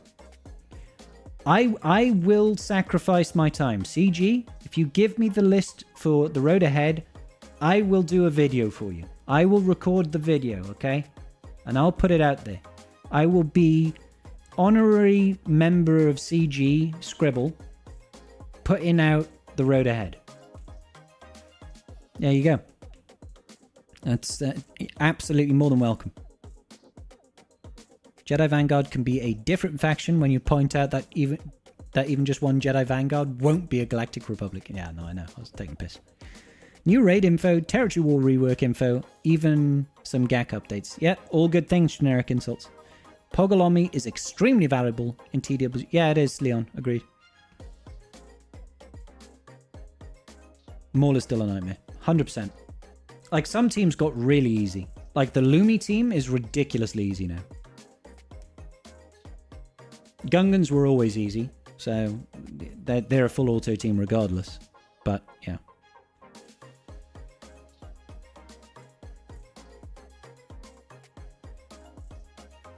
You never did the Maul team in the raid, but I did the B2 lead team and got way more consistent with the raid changes. I thought that only worked at Relic 8 with B2 leadership. And what's really annoying is when the raid came around, I R7'd B2 and Magna Guard. So I was like, yeah, I've got some investment, and then I didn't end up using them. I was like, bit of a waste. It's not really a waste, but it's a bit of a waste. There was also a time when Meathead LLC supplied the kit reveal art. Those were the good old days, weren't they just? Jedi Vanguards are possible from the Old Republic? They are. Scribe puts out, I do put out. You've got $15 Conquest Energy Bundle, and now I'm sitting on 3k energy for the next Conquest. We've still got a week of this Conquest. Tell me you're still spending your energy for this Conquest. You're not just, like, wasting a week's worth of energy, right?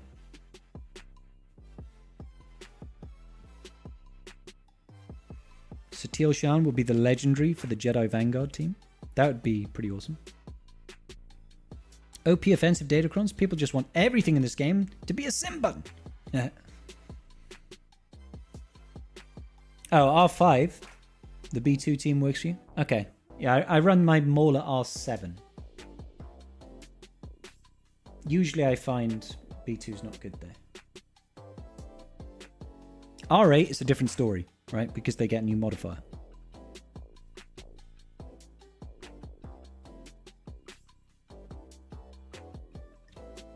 Finished my beer. I need another one, guys. I need another beer. Does anybody want to go and fetch me a beer? Anybody want a peanut? Bap, bap, boom. Dim, boom, bim, dim, boom. All right. Give me 1 second, ladies. We are actually not too far from 3k followers on Twitch. I'm quite happy about that.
Farm Datacrons, my friend. Farm Datacrons. If the legendary is anything but Jedi Dooku, we riot? I mean, it just feels kind of weird. It just feels kind of weird. Datacron, Schmadacron. Who needs them? I need them. Yes, please. The Baron of Bree. Hey, OC. How you doing, buddy? How you doing, buddy? You got the Jedi bundle this last go round. The rewards were very nice once I got the Lumi Omi. It's so easy. Lumi Omi? Her Omi is a GAC Omi, isn't it?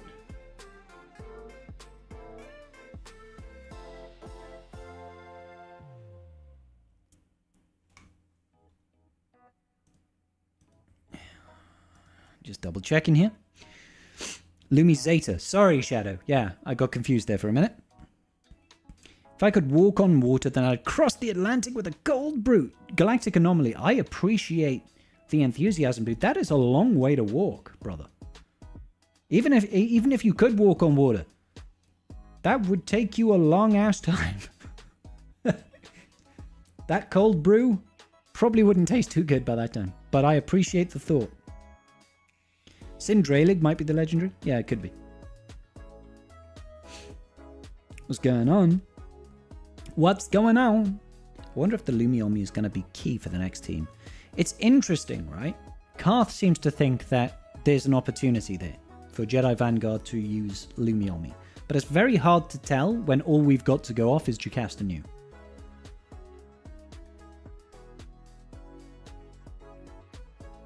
Good night, Marcin. See you, buddy. Thank you, Alex. I actually had the same thought as the title yesterday. Did you really, buddy? Have I quit? Yeah. Yep. I mean, I think some people watched it. I'll have to actually check to see if people watched it. It's been a busy day. I've not really had the opportunity to have a look. Yeah, we've had over 1,000 views. That's decent for me in the first couple of hours. Yeah. That's okay. That's not terrible.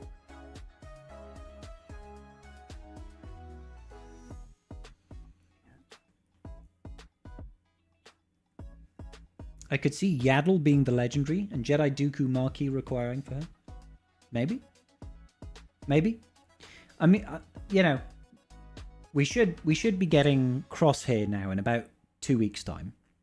After that, there'll be a 2-week break because we shouldn't. I don't think we're getting a 6th Marquee in this era. So it'll be a brand new era, and then we'll start. Most likely, I imagine, getting Jedi Vanguard. Now, they won't necessarily have to be Jedi Vanguard. We've already gone through this, but maybe they won't be Jedi Vanguard. Maybe we'll actually get some Darkside characters. Maybe we'll actually get some Fleet, you know? I wouldn't be crazy surprised if we see a bunch of Jedi Vanguard ships come to the game to go with the existing Jedi Vanguard that's in the game. Does that happen? And then we make a resurgence of the Mace Fleet? Who knows? Hope the next raid that comes out, that the lower tiers are easier than the current raid in terms of getting a score with a 5-star team. Yeah, it's Smeagol, it's wild. It's very difficult. Good, just chilling, having a bud. What's that? I'm with you, brother. That's what I'm doing. Literally, I decided, didn't have much content to show today, so let's just see how hard we can stall. Just chatting about shit. Keep in mind, guys, we don't have to talk about Galaxy of Heroes. We can talk about anything. Obviously, if you want to talk about Galaxy of Heroes, that's totally fine. But we can talk about anything that you want, baby.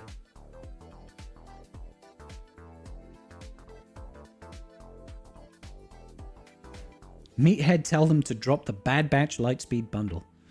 Well, we managed to win over with the Inquisitor's Lightspeed bundle, so I'm sure that the Bad Batch will not be too far away. You can expect it to be at the same price point, though, by the way. It'll be about $50. I imagine. I could see that reversed. Jedi Dooku is way more legendary worthy in my opinion. That's fair. I haven't watched Tales of the Jedi, so... One of my friends actually recently picked up Swugger, got to level 85 with like 300k GP. I remember back in my day the average was 750. It's just... it used to take so much longer to get to level 85. It used to take months. It took me 3 weeks. It used to take about 3 months to get to level 85. And now it's 3 weeks. It's so quick now. Thanks, OC. I appreciate that, dude. Snow Tiger. My day's pretty good. It's been very busy, a little bit stressful, But otherwise, very, very good. Very enjoyable. Fulfilling. You know?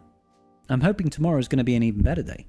So, for no reason. No real reason. I just want tomorrow to be a better day.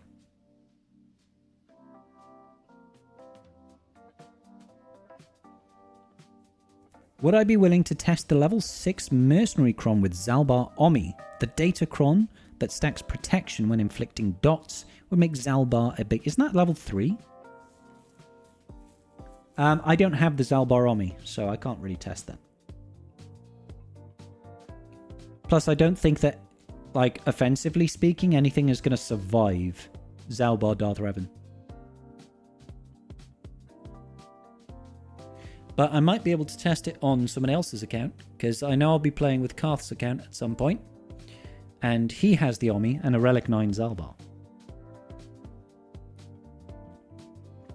The Lightspeed bundle for the Bad Batch can only come out when my friend finally gears them up. Only then can CG do it. That's fair. That feels like me with Supreme Leader Kylo Ren. Because I didn't have that guy for years. And as soon as I finished unlocking him, they released the Lightspeed bundle for Supreme Leader Kylo Ren. I was livid. I wasted thousands of Kyrotech when I could have got the whole set for like $10. I was fuming.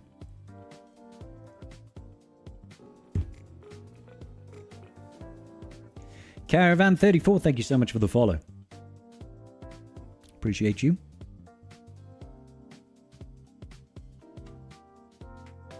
GL Revan Reborn, your thoughts? I think it would be awesome. I'd love to get GL Revan Reborn. I think, I think we hypothesized GL Revan Reborn before we got Leia. I think it was when Malgus came to Conquest, we were like, we're getting GL Revan. We're getting GL Revan, we're getting Satil Shan, we're getting the Exile, all that sort of business. And it just never happened. I don't know why.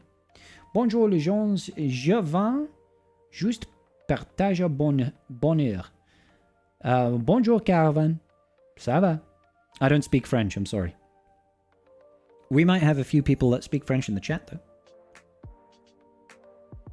You're hoping that the next set has dots to protection for Darkseid. Ah, that's a clutch one for Wampa.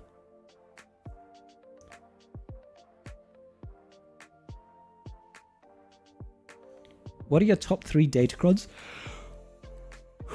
to get this time? Number 1 is probably Sana. Sana is wild. She basically beats everything. All GLs. Well, not all GLs. She can't beat GLs that have got any sort of turn meter dampening behaviors. So Sana. Yeah, Sana is a big one. Something for Hut Cartel. Realistically, the level 9 doesn't matter materially speaking. You can go Mob Enforcer or Embo. But as long as you got the wordy level 6 for Hut Cartel, you are absolutely flying. And what would be the last one, I wonder? What would be the last one? It's a tough choice. I'm just having a look through now.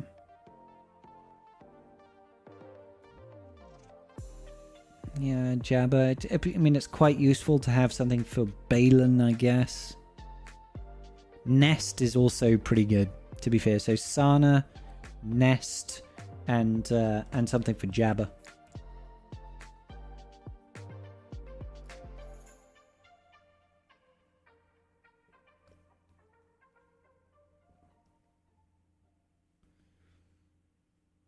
I was patient enough with the Slacker and bought the bundle. I'm proud of you, Dark Stanley. I'm not jealous in the slightest. GL Revan Reborn is like Red 5, yeah. I'd say on defense, Hudson. Ah, merci beaucoup, Caravan. Do I speak Russian? Not a drop. I can say it the. You can teach me some Russian if you want, Kozlachek, but you'll have to phoneticize it, because I can't read Russian language, writing. One of the best memories in the Scribe Tribe. Scribble with a Slacker drop. I got fucked over so hard, dude. Would GL Reborn be overpowered? Well, they in my opinion, they managed to land the power level of GL Ahsoka very well. That I don't actually think that GL Revan Reborn would necessarily be overpowered.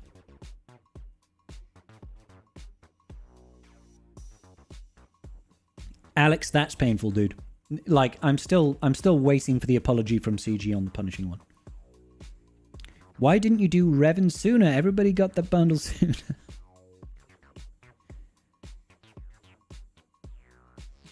Oh, Kylo?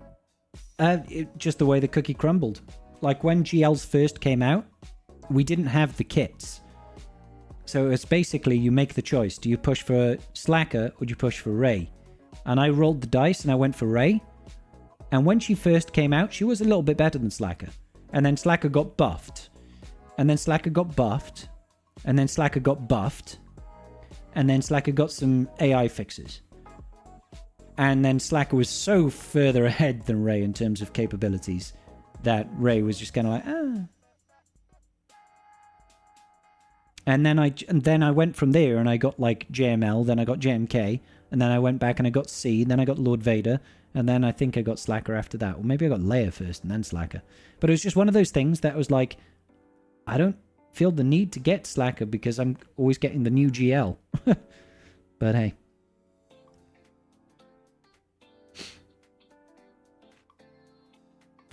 Oh.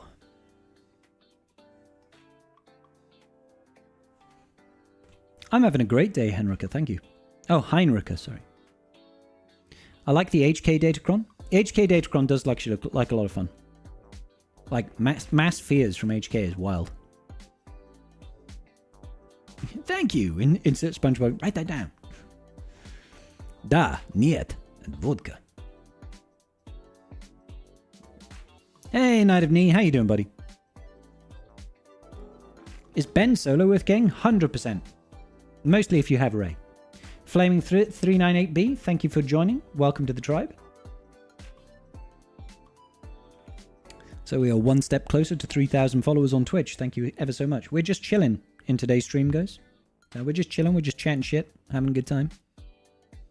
Yeah, so Ben Solo, 100% worthwhile getting. Mostly if you've got Rey, though. Without Rey, he doesn't really have much of a spot. But he elevates Rey to a massive degree. They haven't actually fixed the glitches in Ahsoka squad. Agreed, Jay. There are a lot of fixes that need to go in that squad. Reviving Ezra Exile should make the squad much tougher. 100%. 100%. I've not seen it yet, Roddy, no. No, not yet. I'll watch it after the stream. Not to mention extra damage from Huyang. Well, that one's still debatable. I still don't know if that one's bugged or not. I'm still not convinced that one's bugged. Because it does actually... The thing with the Huyang first special is if we look at it in the No? Hi, Mrs. Scribbles. I can't find Indie Kits. She's not in here. Is she locked in one of the rooms? Is she behind the couch? Not under the radiator in the dining room? What at all? Where's Indy?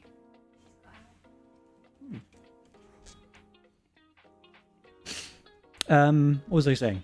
First special from Huyang. If you look at it in the context of, like, how do the mechanics in the game work? It works as it's written. Right? Because it looks at how many characters at the start of battle are exiled. There's only one character in the game that actually starts the battle exiled, and that's Ezra Bridger Exile. Yes, under GL Ahsoka Tano, she applies exile to all of her Spectre allies, right? But that activates after Huyang's check activates, if that makes sense. They don't start the battle with exile. They start the battle without it, and then they get exile, right? Now, the question comes, is did CG intend for it to do damage for each ally that's exiled under GL Ahsoka Tano, or did they intend for it to be just Ezra? That's the part that's unclear to me.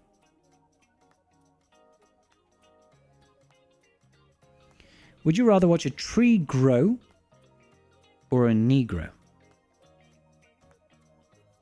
You son of a bitch. I did not catch that one, Flaming. That is rude, mate. Oh my god. I'm okay. Been a long day. The Andor Season 2 trailer seems nice. I haven't watched it yet. I will watch it after the stream, though. Should I unlock Balin before GL Ahsoka? Yes. Yes, 100%. And the reason I back that is because Great Mothers is fantastic. Great Mothers is fantastic, even if you weren't getting Balin. And 2, you don't need to invest in 3 Relic 9 characters. And a bunch of marquees, right? Balin is a lot easier to unlock. And it's still very good. 3k followers on Twitch. I'm getting there, Oberyn. It would be a good milestone. About 300 more. 230 more. What do I think about new Rivals characters? I thought that the Human Torch is fun to play, but feels like he just tickles the opponents. I haven't played as the thing yet. You blame Rambam? He made you upgrade a lot of the Slacker stuff and the bundle dropped a few days later? Well, it was that, and I think it was the charity stream where one of the milestones was, if we hit this milestone, I will make Slacker my next investment. And we hit it, so I did it. Do I remember Jawa Mandalorian says, Suka! With the egg. In Russian, that means bitch. Suka! That means bitch? Does Ben work with Anyray? He does. He does. But unfortunately, there's not a whole lot that you can do with like JTR lead with Ben Solo. It's not that it's bad. It can beat like a Darth Revan team, but you don't really see a Darth Revan team. You see like a Malgus team. That sort of thing. Where are the felines? They're downstairs, Nidani. Don't uniques trigger before the leadership? Nope. Yeah, he got me. He definitely got me. But saying that word is not a racial slur, and certainly not in the context that I said it in. So I'm not worried. If Glat's lead gives exile, then Hu Yang's unique triggers, finding only one exile, then the leadership triggers giving out exile. Exactly, Phil. That's the order of operations there.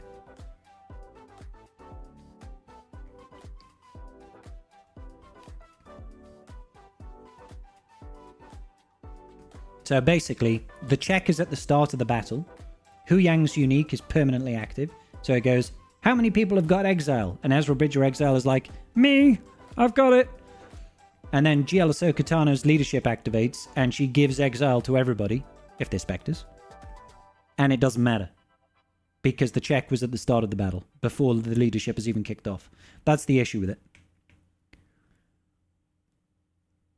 Marok makes Reva a joke?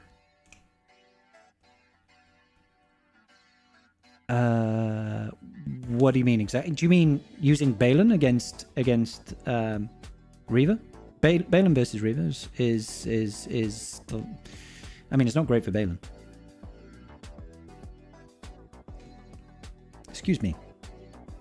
Where would you rank the Quad May team? I see a lot of people just use Bane on it. I think the Quad May team is one of the top performing sort of A tier sub GL teams. The Queen Amidala team is wild. It's very good. Now, defensively, everybody just Banes it, right? Or a lot of people just Bane it because it's that good. Offensively, it beats Jabba. That's massive value. Taking out GL Jabba straight away, no questions asked, huge value.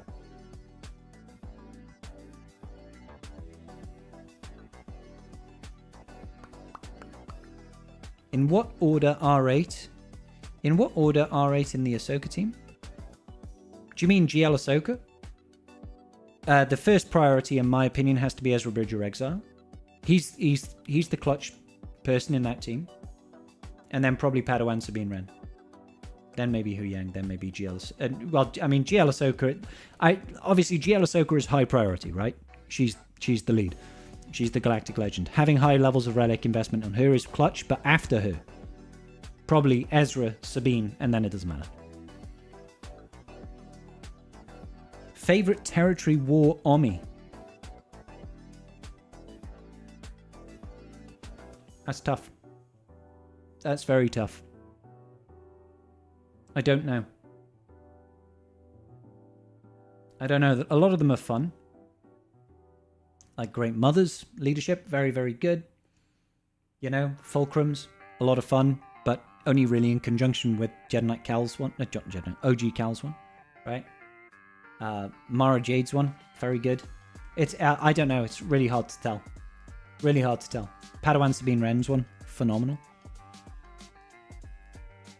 Starmer is coming for me. Starmer can lick my taint. In Rote, where you get the Reaver shards, I hear. Oh yeah, Heinricher, absolutely. Yeah, Marok with his Omi. Not only does that turn the TB mission for Reaver into a complete joke, it turns every mission into a that's probably the most powerful TB Omicron in the game, and it's not even close. The closest to that would probably be the Finn TB Omicron. It literally just destroys every single CM in seconds. It's so powerful.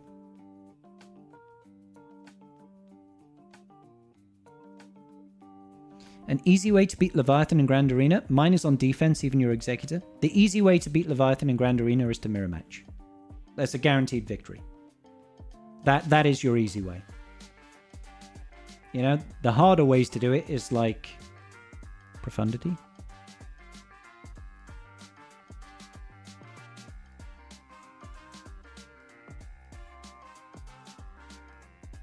My Nego, I use my opponent's Executor mostly. I'd say that Nego or Endurance versus Executor is usually the right call. I don't face a lot of Leviathans on defense. Honestly, most people save it for offense. I think there's value in putting on defense, definitely, but you do sacrifice your offensive capabilities then. You've been debating pulling Queen Amidala to offense for the Jabba counter. What are the 4th and 5th that need to beat Jabba? I use Shakti and Bad Batch Echo, yeah. Where would I place GL Ahsoka Tano? Is she the second best team in the game? That's tricky, actually. I think Glatt is very well balanced. I've said this before. It's really tough. I think it's hard because certain GLs are better offensively or defensively, right? Like, certain GLs just win against everything. Like, Leia and Slacker are really, really strong offensive Galactic Legends. GL Ahsoka Tano probably is, but I usually keep her for defense. And exclusively for defense. I would say she's probably top 3. Probably top 3. I think she's a very strong overall GL. You got Padawan, Obi-Wan, Master Qui-Gon into Relic 7. Probably get her after Bane since he's also crazy. Yeah, Bane is wild, Shadow. I liked you, but with our shared love of Starman licking your taint, you got yourself a genuine nod of respect. Oh, thank you, OC. I'm glad we can level on that. What if someone set their levy with only Maul as a reinforcement? Yeah, that's okay. That's okay. You can still win with a mirror match. I mean, I've even won against only Scimitar reinforcement when I've lost the coin flip at the start. It's definitely still possible. Just unlocked Scythe today. Is it any good, really? Yeah, Leon, absolutely. Under an Executrix, the Scythe is actually really, really valuable. But you do need to have the supporting ships, like the Interceptor and the TIE Defender. You can beat a lot of strong teams with the Scythe.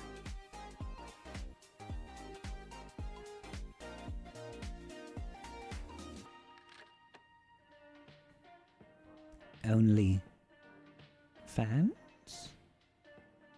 Definitely. I mean, we do have our Scribble OnlyFans page, of course.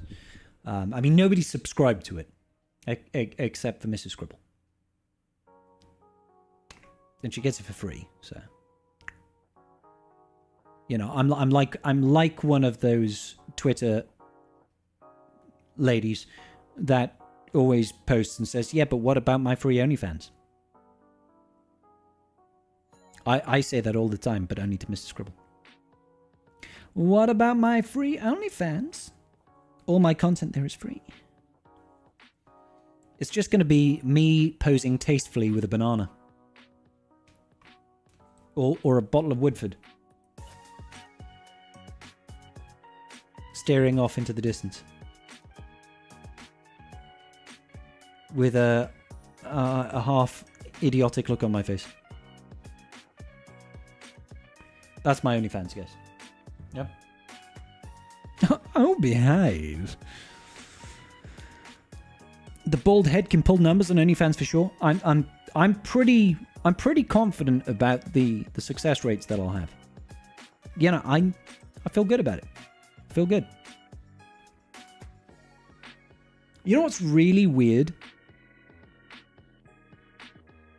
I'm not going to finish that sentence because it probably will get me cancelled.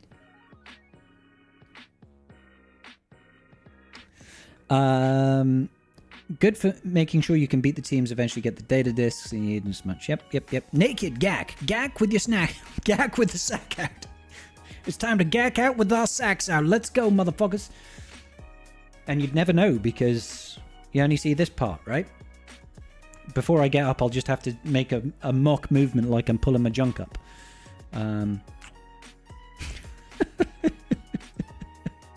Chimera with Scythe Empire ship against Levy doesn't work anymore. It was an easy win before. Yep, it got nerfed into oblivion, which is a real big shame. But the Executrix, it still doesn't really... It can beat the Leviathan, but it's sketchy as fuck. But it beats other things. It beats pretty much anything else, which is nice. That face is, well, I know, right? Make women cry. In the good way. We get a lot of biddies for titties in patron chat. Yep, just become a patron and you can play with the Dodger as much as you want. That is how it goes. The patron chat is utter filth in my Discord, yes. You have to pay to see the other half. Yeah, I do have another camera under here, and that's just live streamed constantly on my OnlyFans. And it just goes direct to Keir Starmer. You can just see my sweaty ass crack all day long here.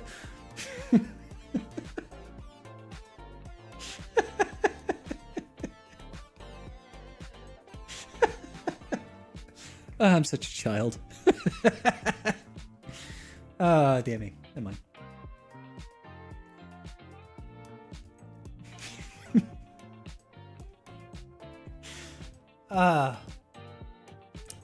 See that this is the quality content that you guys tune in for on a Monday evening. Release the peanut cut. Wait, I'm not Jewish, mate. I'm not Jewish. Oh my. What's the name of that camera? The Conquest Tip. That's actually brilliant. The Conquest. Do you want my conquest tips or do you want the tip of my conquest?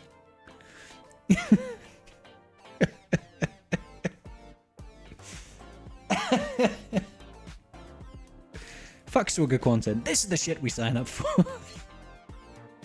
Starmer would definitely be into that kind of... Well, maybe he would.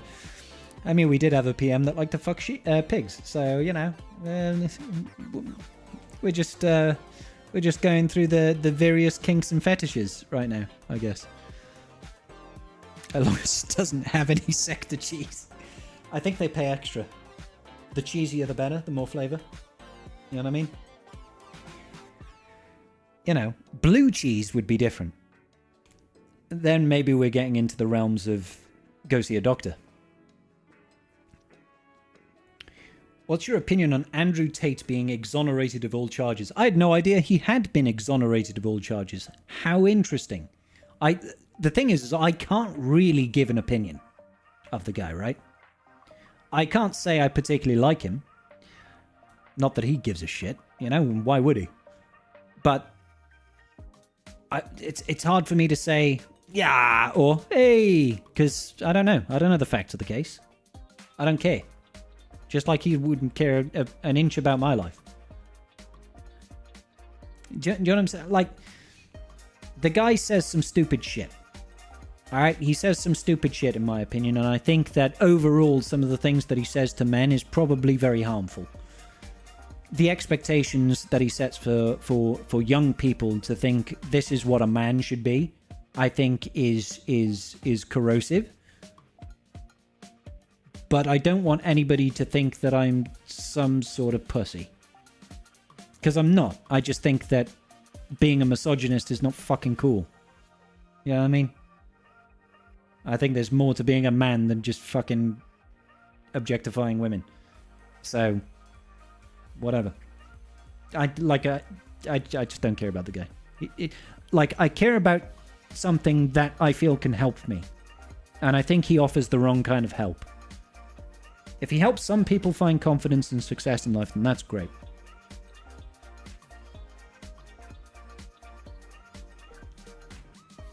You got the looks, I got the ideas. Let's partner up. Gross ass crack is what gack actually means. Now it does, Jar Jar Binks. Are you saying my ass crack is gross? More like gorgeous ass crack, right? Sector cheese would be more expensive. Unfiltered scribble. Yeah, this is the uncut scribe. What's going on, Count Ravioli? Good to see you, my dude. We're good, man. How you doing? What's something in the other countries that just sounds bat crap crazy compared to how you do things in the UK? The fact that in America, flapjacks are not flapjacks. They're just like anything that you want to call a flapjack. That just blows my mind. Why is a flapjack a pancake? It's not flap and it's not jack. A flapjack is a flapjack, and for some reason you guys call it oatcakes.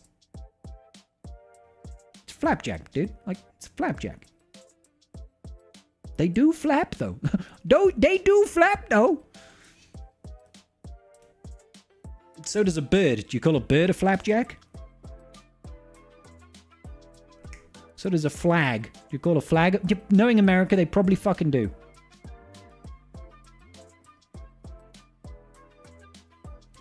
He's clearly got access to the Scribe Premium camera. Must do. Yep, definitely.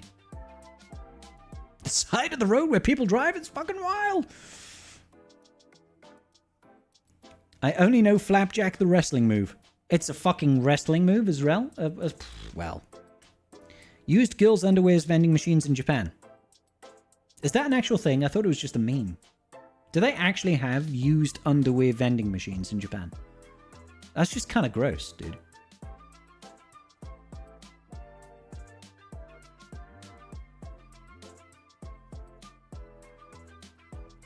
We've had this discussion before. Yep. Really depends who's flapping and who's jacking. Always. That is a really important distinction to make. Griddle cakes as well? What's a griddle cake? Flap flag. The bird's name is Jack. If the bird's name is Jack and it's flapping, we call that a flapjack. Or a jack flap, I guess.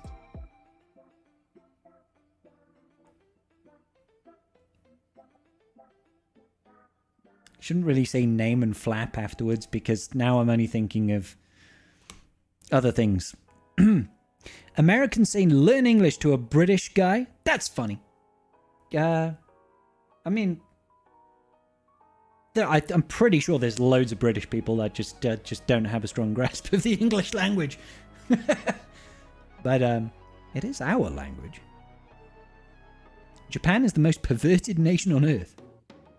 I haven't done the legwork. I have not done the legwork. I can't confirm. Same as pancake or pop flapjack? Americans say... Oh, sorry, I've already read that. Does Jack Black flap flags? I think he would. I would love to have a conversation with Jack Black. Guys, if ever we get, like, famous enough to get Jack Black on stream... I want to go on an episode of Jablinski Games and play some games with Jack Black. All right, that would be life goal complete. Have I seen Poland Paul? No, I haven't. We named the monkey Jack. You best start believing in ghost stories, Miss Turner. You're in one. To be fair, the British used to talk exactly like the Americans. Then the rich in England decided to talk differently because of classist ideas. And then the British communists said, we could talk like that too. And they did. And so the whole country began talking with what is now the English accents. Was it? Oh, I have no idea. I can't understand Brad Pitt in a Snatch movie with what accent...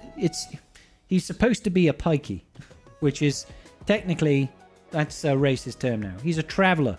He's a gypsy traveller. You can't say gypsy either. It's traveller. Sorry, I'm probably insulting a whole bunch of people that, like, you know, it is what it is. But, yeah. I think it's supposed to be, it's not a great accent, to be fair. I think it's deliberately exaggerated in that film. It's a great film, though. It's a great film. The UK representation there has proper English. If you're going to speak English, at least speak English.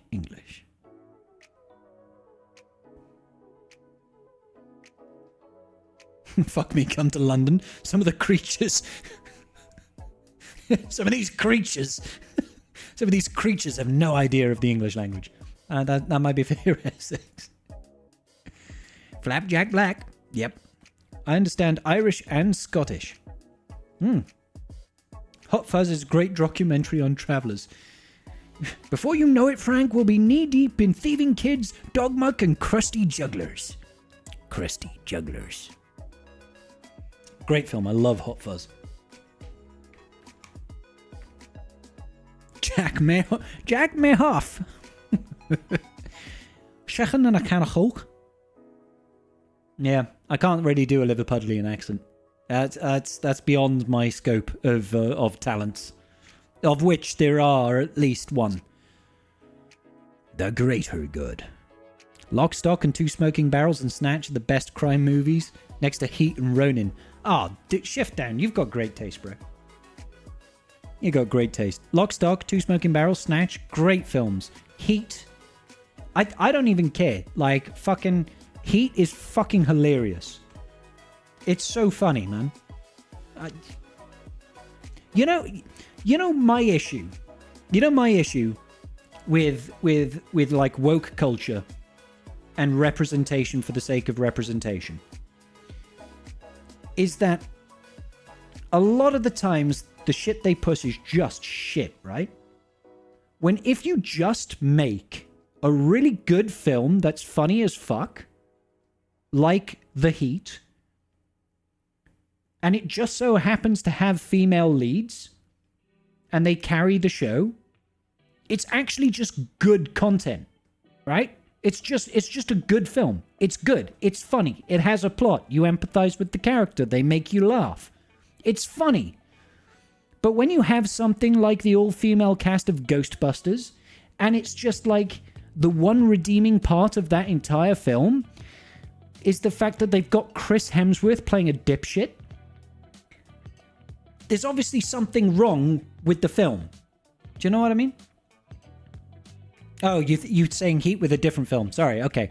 I still think that The Heat, which is with Sandra Bullock and Melissa McCarthy, I think that's fucking hilarious. But yeah.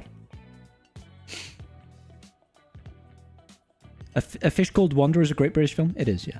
Some of these things you might call people. Proper English accent comment. Yeah, no, that's where that's what I was channeling. Unlike other Robin Hoods, I can speak with an English accent. And that's Kiri Elwes, and he's not even British. The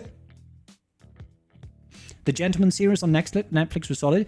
I watched like the first 4 episodes of that, and it was like, this is awesome. And then I didn't watch an episode for like 3 weeks, and then I forgot about it. I need to go back and watch it. Also, the film, The Gentleman, is really good. Star Trek Voyager, best Trek.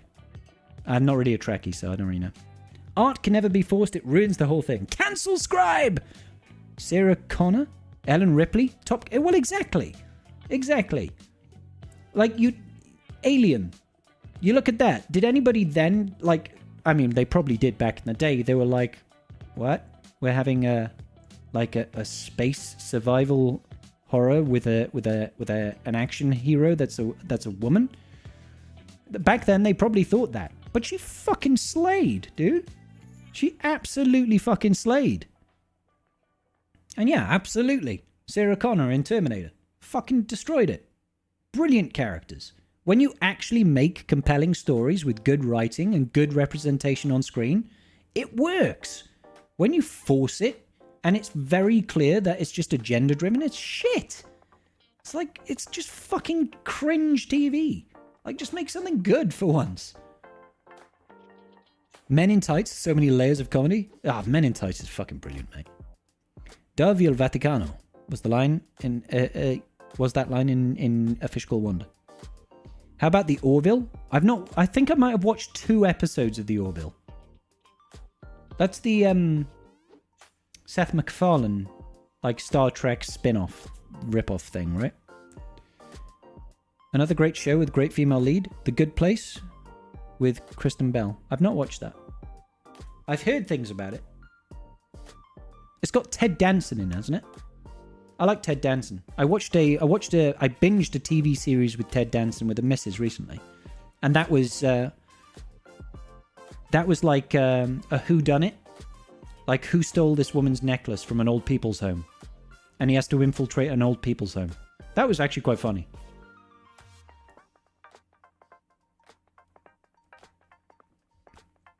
Alan 2. Hey Vasquez, have you ever been mistaken for a man? No, have you? That's such a great line. My God, Master Robin, you've lost your arms in battle. Oh, but you grew some nice boobs. The Orville is more Star Trek than Discovery was. Life of Brian predicted much of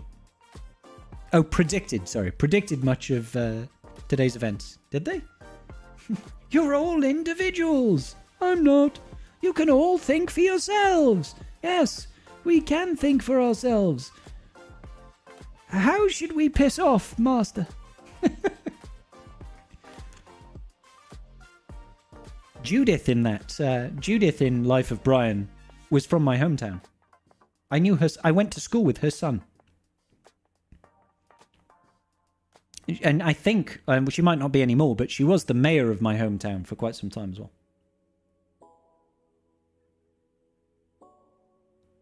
Kind of like how Galaxy Quest is one of the... Galaxy Quest is fucking brilliant. That is such a funny film, dude. He's one of the main characters. It's good if you like philosophy and the idea of the afterlife. It's not for everyone, but it's a great show for those who do. Fair. I don't have a heck of a lot of time to watch TV shows because I'm doing this sort of stuff all the time. But, you know. Best character ever? Baldrick from Blackadder. I have a cunning plan, sir. I love Toby Robinson. Really, Baldrick? As cunning as a fox that's just been promoted to Professor of Cunning at Oxford University? Yes, sir. Oh, then I'm afraid it's going to have to wait, Baldrick.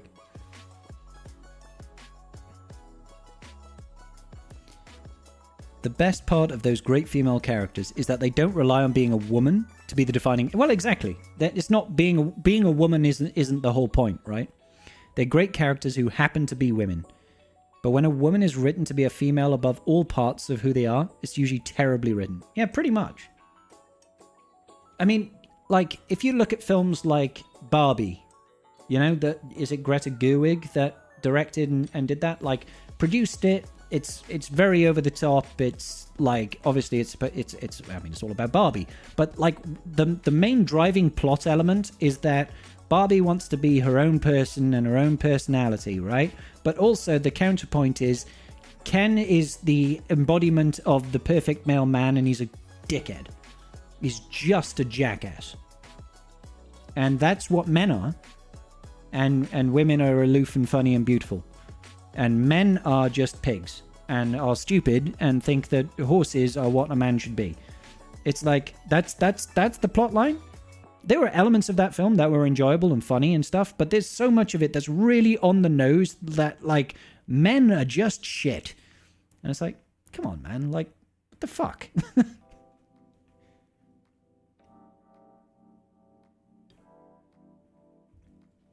So Scribe isn't into Star Trek. Do I have opinions on Doctor Who? Yes, I do have opinions on Doctor Who. I think that David Tennant was amazing as Doctor Who. That's my opinion. So I'm not a Who fan either. No. I'm not a Whoverse kind of guy. I haven't watched a lot of TV in general, guys. I spent most of my free time playing games. That's my wheelhouse. What do I think of American adaptations of British films and series? Well, this is the thing, right? I mean, the biggest one I can think of would be The Office, and I've never watched a single episode of The American Office. I've watched all of the British Office, and I thought it was hilarious. It's like cringeworthy humour. But I quite like Ricky Gervais's humour in general. I think Afterlife that he did was really good.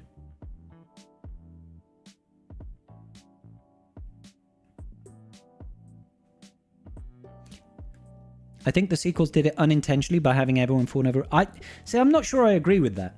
I never actually got...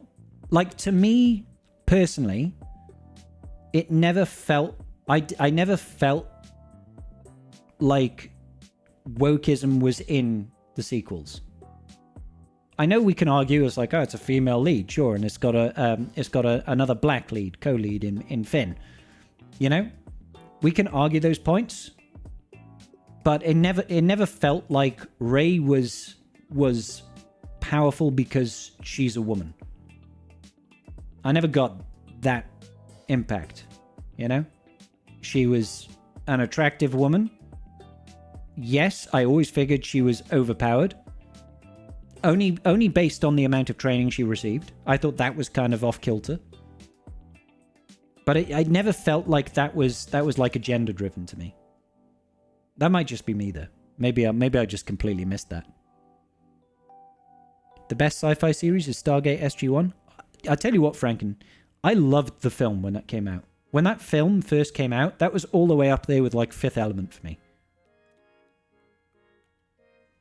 What games? Pokemon back in the day? Yeah, I played the shit out of Pokemon.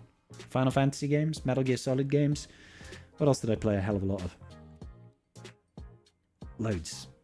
Golden Sun. Did you ever play Golden Sun? That was great. I have never watched any episode of The British Office, only American Office, and loved it. I've heard really good things about The American Office. I really have. I've just never watched it. Woke pisses me off. New Snow White film. It's not Snow White. Stop trying to rewrite. I'm going to do a video on that Snow White film.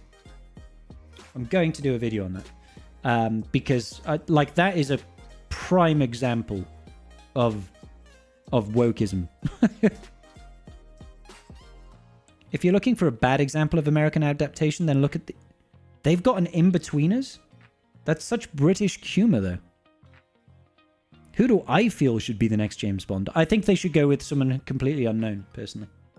I think it should be completely unknown. I feel really sorry for Henry Cavill in general. But you know how... This might sound weird. Do you know how when you've got a friend, right? And in this friend's life, stuff always goes wrong. Stuff always goes wrong. Maybe they're unlucky in love. You know? They always, they'll find girlfriend after girlfriend or boyfriend after boyfriend. And it always ends and they're always heartbroken. And it's always about, it's always the same sort of thing that happens. And you're like, I do feel sorry for you. But sometimes you have to think, is it you? Is there something about you that's causing this to happen? Because he seems like such a nice, genuine bloke. But the projects he gets involved with always seems to go tits up. And I'm like... I really like it. Like, I thought he was great in... is it The Man from U.N.C.L.E.? The Man from U.N.C.L.E., that was a good film. And I loved him as Geralt of Rivia in The Witcher, but The Witcher just, like, fucking jumped sharks so heavy. And then, he was in one of the Mission Impossible films. He was decent enough there, but he got killed off in that. And then there was the Warhammer series, and that kind of died. And then he was in Superman, and I thought he was perfectly cast for Superman. And then that all died. It's just like... Feels like he's never had that big break that he needed. And I mean, it's not even big break. It's like career-defining role, is what I mean. You know?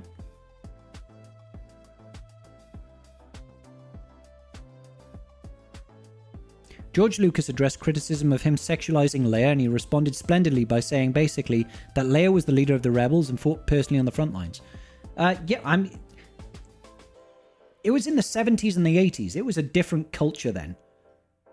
Sexualizing women was commonplace. I'm not justifying it. I'm just saying that back then that was quite common. And let's not fucking pretend like we don't sexualize women and men in the current age. Like, fucking get over it. What's going on, Ryrock?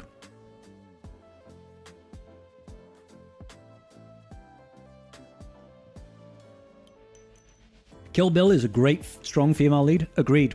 Kill Bill is really good. I haven't watched Kill Bill in years. I need to see that again. I watched Kill Bill 1 and 2. I think it was in university.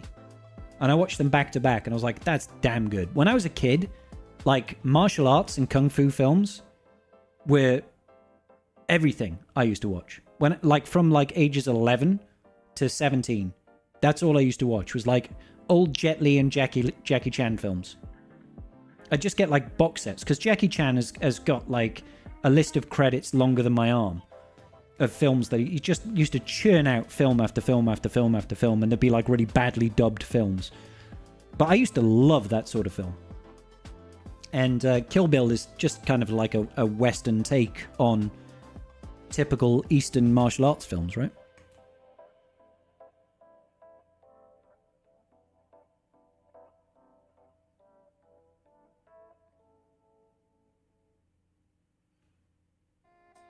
Man called Uncle. Thank you, Ryrock. Have I seen the Reacher series? I have. What can I say about the Reacher series? It's a little bit corny. It's a little bit corny. I've read a lot of the Reacher books, and I think that Alan Richardson is a good representation of Reacher in general. It's not quite the same. He's not quite the same. They've definitely made him a lot more bloodthirsty in the series. In the books, he kind of just doesn't give a fuck for the most part.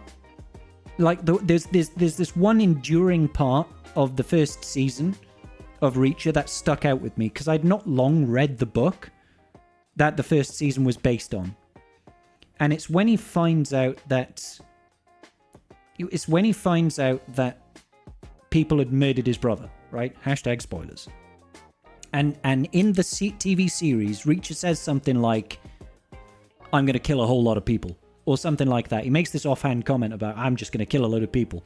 But in the books, at that point, he was never like, I'm just going to kill a load of people. He was like, I'm just going to deal with it. He was never particularly close with his brother. At least that's the way that the books portrays it. It was like, he always had his back, but they weren't like best buds. They weren't really close. He was like, but somebody killed my brother, and I'm going to get to the bottom of it and bring people to justice. And I don't really care about what the law enforcement's going to do. I'm just going to do it myself. That's kind of Reacher, right? But he doesn't go out deliberately looking to kill a bunch of people. But that's exactly what he does in the series. He's just like, yeah, I'm just going to kill like a dozen people, and I don't really give a fuck. He's not... So the characteristics are not quite the same. But I think Alan Richardson is very close to how he is. Yeah. It's a decent watch. I've watched all the seasons so far. It's okay. Yeah.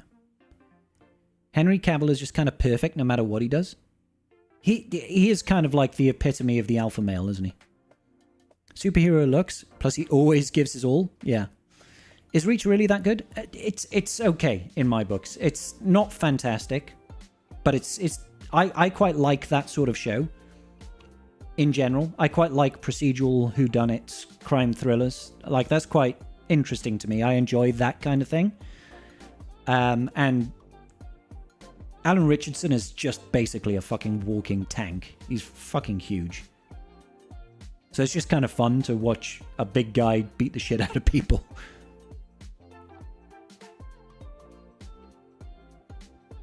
I think the problem, he has multiple leading career-defining roles, and for that reason, for reasons that aren't his fault, they just haven't worked out. Well, that's the point that I'm trying to understand, is you have to take a step back at some point and say, is it the industry or is it him? You know, because it's always happening around him. So what do we not know about him, basically? But he seems like such a nice, genuine bloke. Every single interaction, every interview I've seen with him, I'm like, he just seems like a nice guy that you want to sit down and have a beer with, you know? And again, I think he was perfect for Superman. Crouching Tiger, Hidden Dragon, great film. Chow Yun Fat, wasn't it? What about Bruce Lee?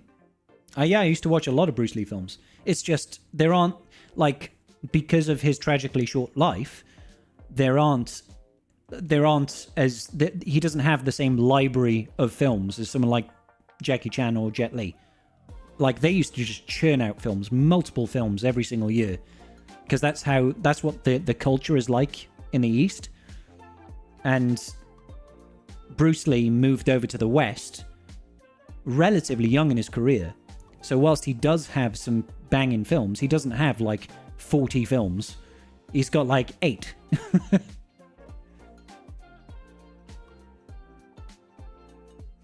It was all about Jean-Claude Van Damme when I was... Yeah, Jean-Claude Van Damme, watched plenty of his. Fucking Time Cop, Bloodsport, all that sort of business. Loved the Jason Bourne series, wish they would continue it. Jason Bourne was awesome. I really liked Jason Bourne, yeah. Like, the first 3 films are very, very good. He was great in Mission Impossible. You remember him as Aquaman in Smallville. I didn't watch... No, I watched like 3 seasons of Smallville. Years ago, like before I went to university. Hey, Rebel, how you doing, buddy? RoboCop 1 and 2, good stuff? Yeah.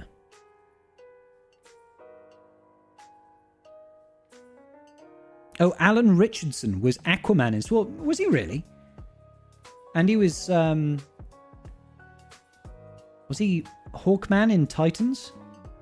The Netflix TV series? So he's played a couple of superhero characters then. I watched Crouching Tiger, Hidden Dragon when it released in cinemas, and it was the first film I ever watched that I had to read the subtitles for, because it was not dubbed when it first came out, at least not in the UK. So it was all subbed, and I'd never had to go to the cinema to read subtitles, and I loved it. Like, films like that, and then The Matrix, like, watching those blew my mind as a kid. Blew my mind. I'm doing great, Ryrock. That was it. Hawk. Yeah. Happy to discuss another time. Chat sort of moved on, but thoughts on Snow White comment? Sorry, Wolfie. Yeah. Is it I'm not sure what you said, Wolfie, but Rachel Zegler, I think, has made herself incredibly unpopular. And which is a shame, because I've seen some films of hers that I've liked. Like, there was the Ballad of Songbirds and Snakes. Was that that was a Hunger Games prequel, right? I enjoyed her in that. And there was the West Side Story adaptation. I like a good musical. Can you tell? I sing a lot. And I liked her in that. But her social media comments, when looked at in conjunction with what we know of the film so far, for example, Snow White going into the Seven Dwarfs house, and like, instead of cleaning up, she's getting them to start cleaning up the house. It just feels really on the nose of like, no, I'm a woman and I'm not going to conform to standard roles for women. So you've got to clean your own place because I'm not going to do it. And I'm like, fucking dude, like, what's your target audience for this? Exactly. What's your target? Like, I'm obviously not going to watch it anyway. I'm a grown-ass man. I'm not going to watch Snow White. I don't have an interest in it. Okay? Is your target audience supposed to be like the woke people? That's fine, but you're catering to this audience. That's your audience right there. That's your audience right there, instead of everybody else. There's nothing inherently wrong with the original way that Snow White was portrayed, right? Nothing inherently wrong with that. But when you try to make that representation of Snow White look like a bad representation of a female archetype, and try to shame people for that, that's when it starts to become kind of shit and dickish, right? She was white as snow, yeah, which is, yeah, it's supposed to be representation of being pure, right? And you can't consider white as snow as pure because that's not considered to be inclusive, right? I get that. I tell you what, though. Wolfie. have you heard the original Grimm story of Snow White? Have you heard? That's a film I would watch. Like, that's a fucking film I would watch. Like, it's obviously it has the same overarching principle. So, same overarching principles about, you know, like wicked stepmother wants to kill her stepdaughter because she's jealous, essentially. Right? But the end scene is that the wicked stepmother is made to wear hot iron slippers and dance until she dies. Like, that's kind of fucked up. I'd like that's a film I would watch. It's like, all right, put on these scalding hot iron slippers and dance until you die. That's the end of the film.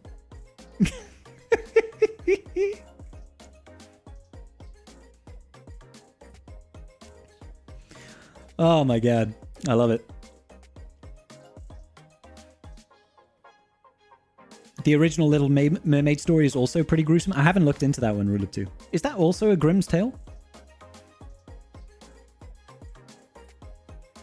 Woke literally just gives amounts to giving a shit about people around you, and it's shit that's culture wars so hard. I don't have the time for fucking bullshit, man. It's like, I agree that representation is important to a degree, right? We should not be like it swings both ways. It swings both ways. We shouldn't be portraying any particular ethnic group or any minority or any type of person in any kind of way, right? We shouldn't be typecasting people and all this sort of bullshit, and we should always have an element of diversity. But it should be to further the story and not to be the story. And that's the part that is just not landing. What's really good, though, is that people are speaking with their fucking wallets and they're just not supporting this shit anymore. So we're seeing films just fucking bomb out. We're seeing TV series getting cancelled. We're seeing people not engaging in shit. Right? Because they don't fucking care. They don't want to see it. They're tired of it. They're fed up. And finally, I think we're starting to see a bit of a change. In particular, if you look at like Eastern game companies, they're really pushing. Eastern game companies not afraid to have attractive men and women in their games. And people buy it up. Stellar Blade did fucking phenomenally. You know? Fucking Marvel Rivals sexualizes the hell out of both women and men. People fucking love it. It makes loads of fucking money.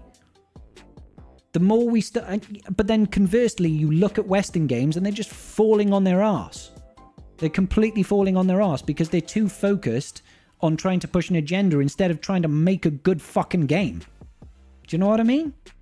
They're too concerned about, well, you know, we should have a black lesbian lead that's non-binary, instead of just making a good fucking game with a good fucking story.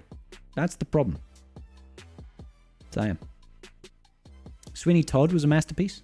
That's a really good story, to be fair. The original Grimm stories are metal as fuck. They are, yeah. Scribe for Prime Minister. Grimm stories is also how I describe my gag experience. This is how I describe my sex life. I think the Little Mermaid dies at the end and becomes the foam on the ocean. Oh. But if we shouldn't be typecasting, then it sounds like you're in favor of having a black Snow White. No, that's not typecasting. That's the character. That's the character. I'm not talking about typecasting. Like, that's not typecasting. That's the character. Do you know what I mean? That's the type. That is quite literally the character. If somebody was to do a biopic of me, I would expect them to be a bald white Welshman, not to be a black woman or a Chinese woman or a non-binary person. That's not me. That's not who I am. You know, that's completely different. I mean, typecasting in the same vein as it's a black guy who likes eating chicken. I mean, they might like eating chicken. Who knows? But that sort of typecasting, stereotyping people. Just don't cast scribe. I think I would look quite dashing with a head of hair. And my opinion is, it doesn't exist. What about a Latino Snow White? Do not get caught up in the culture war bullcrap. I mean, I'm not getting caught up in the culture war bullcrap. I'm just saying, people, like, it seems to me like society is getting fed up of it. And it's showing. It's showing.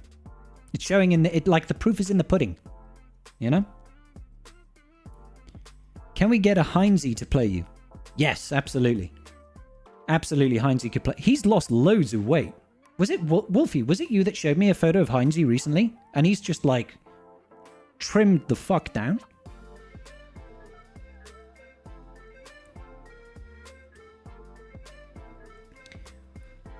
Blade and Spawn were both amazing black superhero films. I've not actually... Like, Blade was phenomenal, to be fair. Blade 1 and 2 were great. Blade Trinity, the third one, a little bit funky, but still enjoyable, right? And I've not actually seen Spawn. That's Michael Jai White, though, isn't it?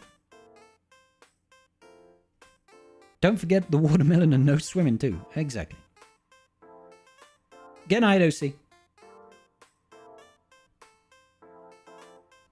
But hey, you know, I may be being a little bit too out there right now, but whatever, dude. Whatever. Blade Trinity behind the scenes is a better film than the film. Yeah, I've heard a lot of things about the way that Wesley Snipes acted on set. Wasn't there like a whole scene where he refused to open his eyes and they had to digitally edit over the footage to look like he had his eyes open? He was just like, no, fuck you. I'm not opening my eyes. Spawn was sick. Michael Jai White and John Leguizamo. I'm wondering what sort of part he would play. My worry is an overcorrection. Yes, some of the stuff can go too far, but the anti-woke has been taking a license to... Yeah, no, but I mean, that's the point I'm making. Is that it should be about the story. It should not be about pushing an agenda. Make stuff that's good for the sake of making good shit. Don't make stuff that's anything if it's in the interest of saying, you know, fucking girl power, Asian power, black power, fucking, or white people suck, or, you know, just fucking make a film. Like, make a cool story. Make people care about a character and the journey. That's all that matters. Michael Jai White in Spawn, yeah? You can see him in Black Dynamite. Don't know that one at all. He would only respond to Blade. Was he trying to do some sort of method acting? He was like, I am Blade. Some motherfucker's always trying to ice skate uphill. He's been jailed for tax evasion in the past. He wouldn't be the only one, and he won't be the last. I'm not justifying that in the slightest, by the way. Smoked a ton of weed during production. Really? Wesley Snipes was brilliant as Blade? Yeah, agreed.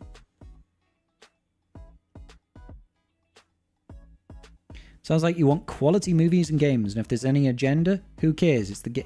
Yeah, pretty much. Pretty much, if something's good, I'll enjoy it. I'm a pretty low bar. I'll be honest, guys. My bar for enjoyment is pretty low. It's pretty low. It's just when things are just like overtly fucking over the top trying to send a message. It's just fucking irritating. Like one of the films, and this is going completely off kilter here, but one of the rom-com films that really pisses me off is The Notebook. All right? And it's not because it's a love. I don't mind a rom-com. I'll sit down and watch a rom-com, provided there is a good element of comedy in the rom. I'll sit down and watch it. I don't mind, right? But one of the directorial choices in The Notebook was like color schemes. Right? So Ryan Gosling's character would always wear like blue or something. Can't remember what it was. And his wife would always wear red throughout the entire film. Every single scene, she wore red. And there's supposed to be some big fucking reveal at the end that the woman with dementia at the end is the woman he fell in love with. but she's wearing red as well the whole film. And I'm like, do you think you're being artistic by having this color scheme? When realistically, it just looks like you're putting a big fucking signpost in every single scene by saying, oh, look at it, you're not seeing what's coming. It's like, fucking hell, do you think I'm a moron? It was like really insulting. It's just like, I get it, she's the woman. I don't need 2.5 hours for you to explain this. It's really annoying. Weed-infused method acting. You are against poor movies, I am.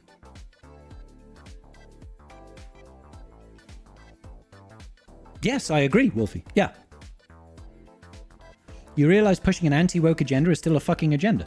I don't know if you're talking to me, Wolfie, but we're literally agreeing here. Early 1970s, Black Dynamite, a Vietnam War veteran and former CIA officer skilled in kung fu, vows to clean up the streets of drug dealers and gangsters. That sounds like a proper 70s film.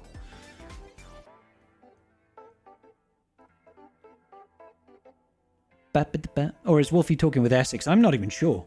I'm getting confused now. I'm sorry, I'm going on too many rants here. Good night, Heinrich. What about The Astronaut's Wife? I don't think I've seen that one.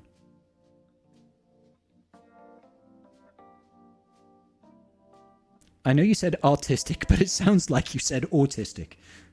Do you think you're going for some sort of autistic style? I mean, you could argue. Could argue. Lucy in the Sky with Natalie Portman. I don't think I've seen that one either. No, of course not Snow Tiger. Shaft is the peak of 70s blaxploitation films. I'm not sure if I've even seen the original Shaft. I saw one...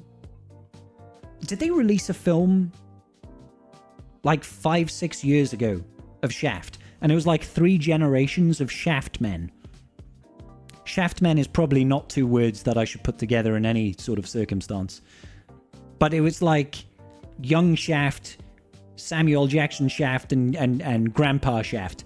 Grandpa Shaft is also not a word that I should probably put together.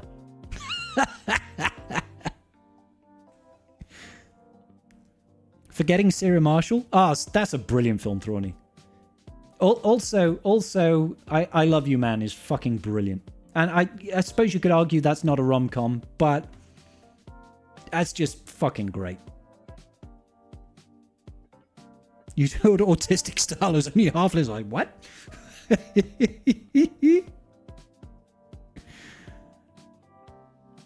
Have you tried working the shaft? No comment. You have to watch Lucy in the Sky. It's based on a real life story. I'll probably forget. Somebody will have to ping me on Discord. Keep that shaft talk for a second camera. That's true, Night of Knee. I Love You Man is brilliant. Like, I'll happily watch I Love You Man any time of the week. And there's Getting to the Greek was a pseudo sequel, wasn't it, to Forgetting Sarah Marshall? Because it had Aldous Snow in it. And technically it had Sarah Marshall in it as well, very briefly.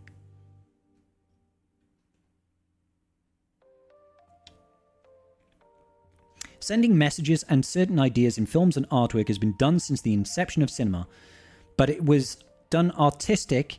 It was done in an artistic way that grasped your attention, even if you don't necessarily agree with the message. I agree.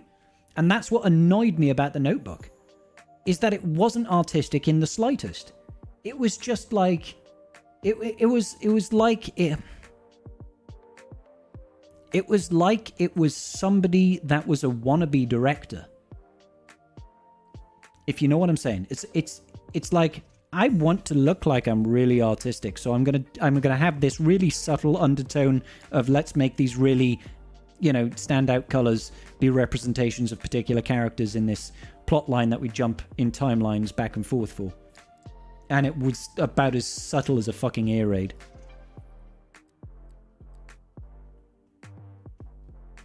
Thank you, Ryrock. And Prissy? P. Diddy? What the fuck has P. Diddy got to do with it? Oh, what? Working the shaft action? I mean, he's probably getting a lot of that shaft action where he is right now, right? Do I have any advice for moving forward for life? Because having trouble with stress is hard for you. Absolutely, Snow Tiger. dealing and managing stress is a fundamental skill. It's a fundamental skill. Now, I won't profess to know a lot about managing stress. However, a certain degree of stress you have to learn to deal with. The other side of it is learning to not put yourself in scenarios that are stressful, right? Don't encourage stress into your life. And having a reasonable and mediated outlet for your stress is also important. So finding a way of expunging that stress from yourself, either by talking to somebody or, undertaking a particular activity like going to the gym, going for a run, going for a swim, going bowling, meeting up with your friends and having a drink, whatever it takes to try and counterbalance that stress is of vital importance. But without, knowing about your life and what's stressing you out and why you're getting stressed is the prime example, really. It's like it's hard to give tailored advice in that scenario. Please enunciate your R. I keep hearing autistic, and it makes me laugh every time. Look, artistic. I just won't pronounce the A. Artistic. It's just the letter R. Artistic. Making it relevant is precisely what they're trying to do. Make it relevant in modern audience. Make it good is the problem. People don't want to say no or critique shit that's objectively terrible and hurt someone's feeling. If The Acolyte was good, then I would have no problem with the cast. But it has to be... Well, yeah, agreed, Wolfie. Yeah. I would have no problem with the representation in The Acolyte if any of the acting was good and the story was good. But it's not. Well, I disagree. I think Sol was perfectly fine. I think Camille was actually perfectly fine. I think the writing was dog shit.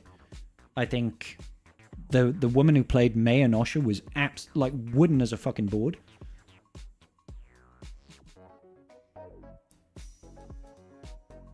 No, get him to the Greek, dude. P. Diddy is the record producer? Is he? I can't even remember, man. That's hilarious. Oh, he was, wasn't he? He was actually quite funny in that film, I'll be honest.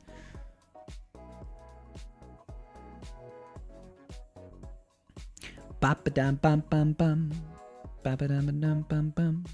Yeah, so Snow, honestly, man, I'm not going to pretend like I'm some sort of guru that knows how to deal with stress. I stress myself out way too much, and I overwork myself, and I don't communicate my issues well enough. But if I can help, I'll try. Sol and Camille were great.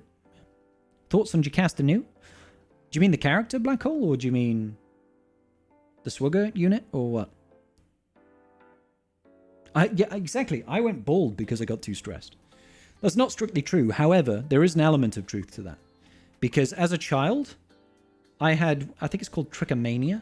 Is it called trichomania? Something like that. Trichotillomania? Yeah. Trichotillomania. And if anybody doesn't know what... Hey, good night, Essex, dude. If anybody doesn't know what trichotillomania is, it's when you have a desire to pull out your own hair. So I used to knot my hair and rip it out. So I used to have bald patches on my head as a kid. Because I just used to constantly... I would tie it in very tight knots around my finger, so tight that I couldn't actually lift my finger off my head. Because I'd wrap it around my fingers and I'd tie it almost like a shoelace and pull out my hair. And it was an obsessive thing. I couldn't stop doing it as a kid. And people thought it was because of stress-related issues to do with my parents divorcing as a kid, and I didn't know how to deal with it. Maybe it was, I don't know. I obviously don't have that problem anymore. Eyelashes? What, pulling out your eyelashes? No, I've never had that desire.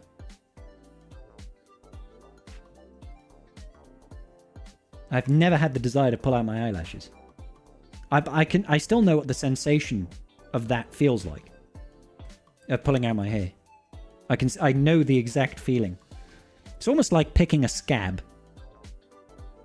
You know how sometimes picking a scab can be like an addictive sensation? It hurts, but it's like, ow. Oh, yeah.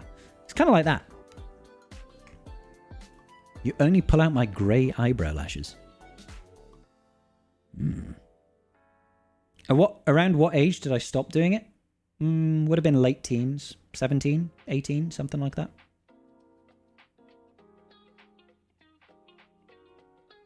Yeah. I mean, there came a point around that time, 16 to 18, is when I started growing out my hair and I had really long hair. And that's when I stopped doing it.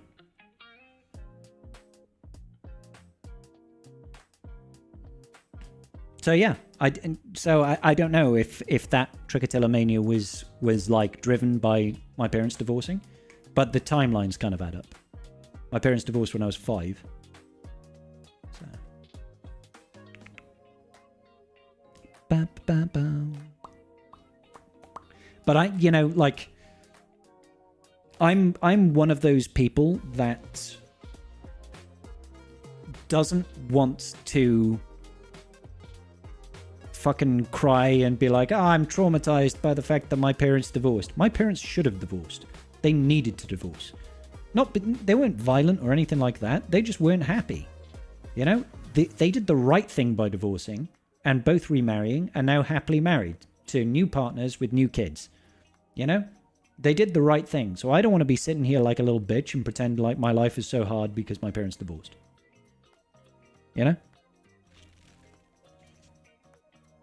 I'm at the age where if it's windy, my eyebrows flutter in front of my eyes. It's really annoying. I haven't quite reached that point yet. My eyebrows are not going super bushy like caterpillars just yet. Maybe they will, though. It's a real blow to a man's confidence when he sees white hair on his balls.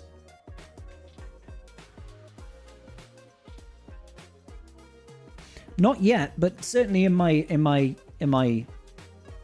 beard and in my chest hair, I'm getting more and more chest hair that's grey, and I'm like, motherfucker, it's not enough that I went bald? Jesus.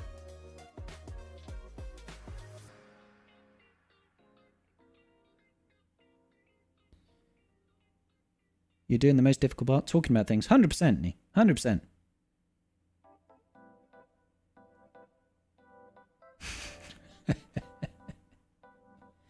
Compulsive stuff is terrible. Nail biting was your thing. Was that right, Tumblr? I mean, I bite my nails, but that's because I don't like nail clippers. I don't like nail clippers. They make my nails feel weird. So I usually just bite them. And I know it's a gross habit. But yeah, I just bite them. Not my toenails, obviously. That would be gross. But yeah, that was definitely a compulsive thing for me to pull my hair out. But the grey hair / beard, like honestly, I really wouldn't mind having a head full of hair that was white. I would be okay with silver hair. That would be kind of sick. I genuinely, it boggles my mind that any bloke dyes their hair. I'm like, dude, fucking, you look sick with white hair. That's cool. But maybe it's because as a kid, I really liked, like fucking video games. And a lot of video game characters would have crazy colored hair and often like silver hair. Like Dante having silver hair. Fucking Virgil having silver hair. That would look cool. At least to me. You wish you had the flexibility to bite my toenails? My back says no. That's gross, dude. Like, that's cheesy. I've just got one patch at the front full of greys. Be good when the rest of my head catches up. That's fair, Count Ravioli. Hey, what's going on, Steve-O? How you doing, dude?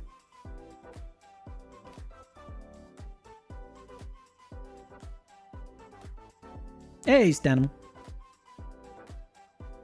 Therapy works. Some psychological issues can only be addressed through therapy, and there's absolutely no shame in that. I don't think there's any shame in therapy. I've never been to therapy myself. I'm not sure if I ever will go. Maybe I will at some point. I think there must be massive benefits to it, but I'm not going, not because I don't think there's value in it, but because I don't think I have time to go to therapy. Like my days and evenings are already fully booked. And plus, yeah, expensive too, right? Expensive.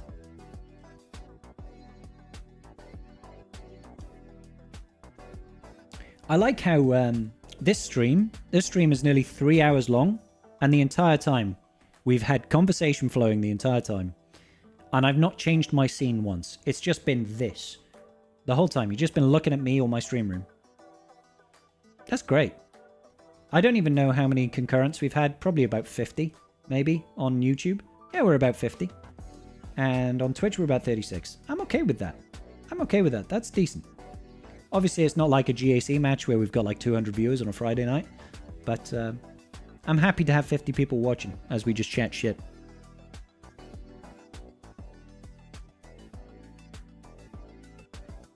Good night, Essex, buddy. Good night, buddy.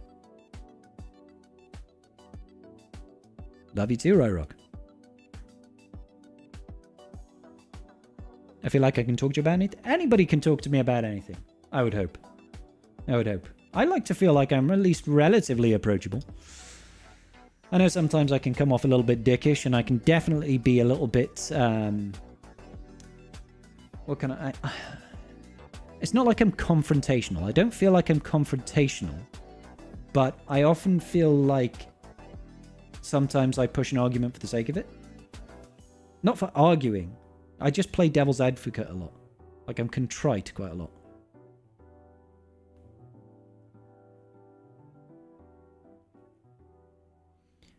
I made a pot roast last week in the slow cooker. How did that work out, Ryrock? Was it nice? I need to get a slow cooker, dude. Like, when I watch people, like, do pulled pork or, like, some ribs in a slow cooker, it just looks so phenomenal that I'm like, I want that in my life. I want that in my life.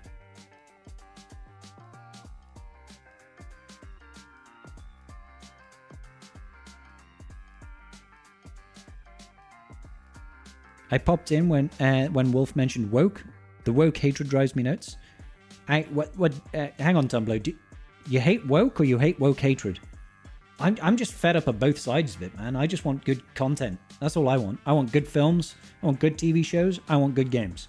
That's all I care about. I've had enough of kind of both sides of it.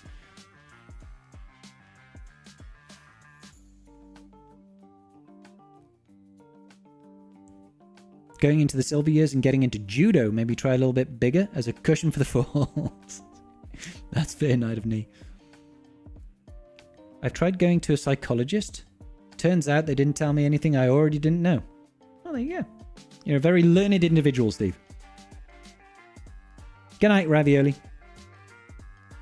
My wife likes to play devil's advocate when asking for my advice sometimes. She'll literally begin to argue two separate points against herself. She's definitely very contrary. But the beef didn't finish like pulled pork. Perhaps I should slow cook it for 10 hours instead of 8. I've no idea. I've never used a slow cooker, dude. Have I played Jedi Survivor? Yes. Just not extensively. Probably about halfway through. I'm old school. Woke meant something good? Oh, when woke meant something good? I don't even know what that means. I'll be honest, dude. I'm sorry. I don't feel confrontational. It's just go out my way to be confrontational and don't know why. That's some of the most relatable stuff. It's really annoying. It's really annoying because sometimes I can be having a conversation with like Mrs. Scribbles and I'm not trying to incite an argument. But you know how sometimes when people want to moan about something, they don't actually want you to fix a situation. They just want you to listen and help and support their stance, right? And sometimes I'll be like, yeah, but it's probably because of this. And I'm not necessarily agreeing with the stance, but they'll get annoyed because I'm not backing them up. And then sometimes that can cause an argument. I'm like, I'm not trying to have an argument. I'm just trying to, you know. Get an instant pot, can act as a slow cooker and pressure cooker and more. Oh, thank you, Michael. Let's see how my Tuscans with Sign of Bobo with the zombies work. Probably not that great, Frank and Johnny. You do pulled pork in the slow cooker all the time? Nice, Stanley. How does it come out?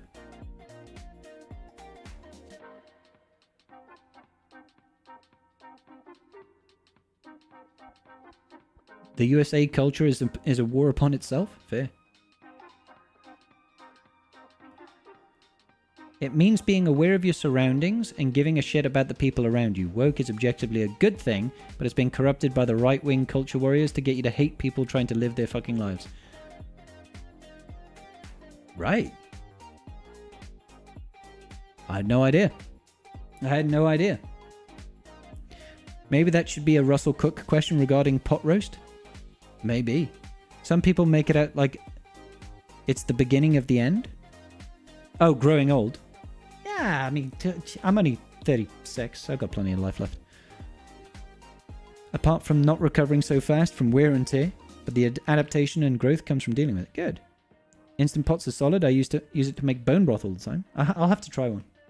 I do have to try and get one, but I need to get out of the habit of constantly buying additional cooking paraphernalia. Do feel like managing life becomes easier even despite the challenges. Also growing bigger. I liked it when woke meant Rage Against the Machine, not recast changes in media for inclusion. Rage Against the Machine was a good band. The meat is so tender. See, that's what I want. That's what I want. The wisdom and inner peace comes with age and life experience is invaluable. You know, like I'm still waiting on that wisdom and inner peace. Still waiting on that part. Maybe I've got some more growing up and living to do. What's my cocktail of choice? An old-fashioned Droptimus Prime. Old-fashioned is my favorite cocktail, but a classic margarita is also pretty damn banging. And so is a daiquiri. Classic daiquiri is fucking beautiful. I'm not talking about no frozen daiquiri shit. I'm just talking about straight up daiquiri. Beautiful. Like a Long Island, if you can really call it a cocktail. But yeah, old fashioned is my go-to.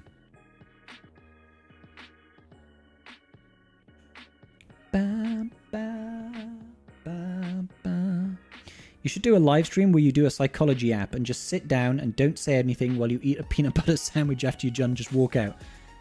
Don't say anything the whole stream. Don't even engage in the chat at all. Just be like, turns out you are a fucking moron. Huh. I mean, it could happen. It could happen. Peace is a lie. There is no peace. Only passion, right, Stanimal? Is there only passion? Only passion in life?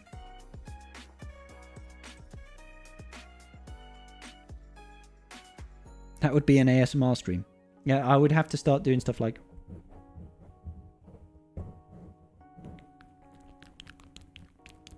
Right?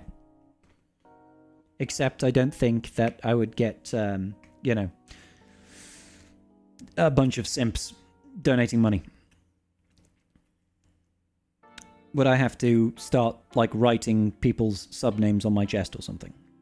Is that the is that the shtick? Get those silly ear microphones. Ah, yeah, I think I've seen them. They're like a little microphone with little ear cups on either side, like left ear, right ear, right? Yeah. Hot tub stream. Yep. Well, we went over this earlier, Gone to Terminate, but I don't have the body for a hot tub. You know what I'm saying? Nobody wants to see a skinny, fat, bald Welshman. You can have Milo, Indigo, and Smudge on stream to make noises. The thing about animals is... they're animals. And I'm not sure I can make them make noises without torturing them, and I'm never going to do that. They're my kittens. And my yolk. The real downfall of Scribe is going to be him doing NPC streams on TikTok. What's that, Leon? What's an NPC stream on TikTok? And can I make money off it?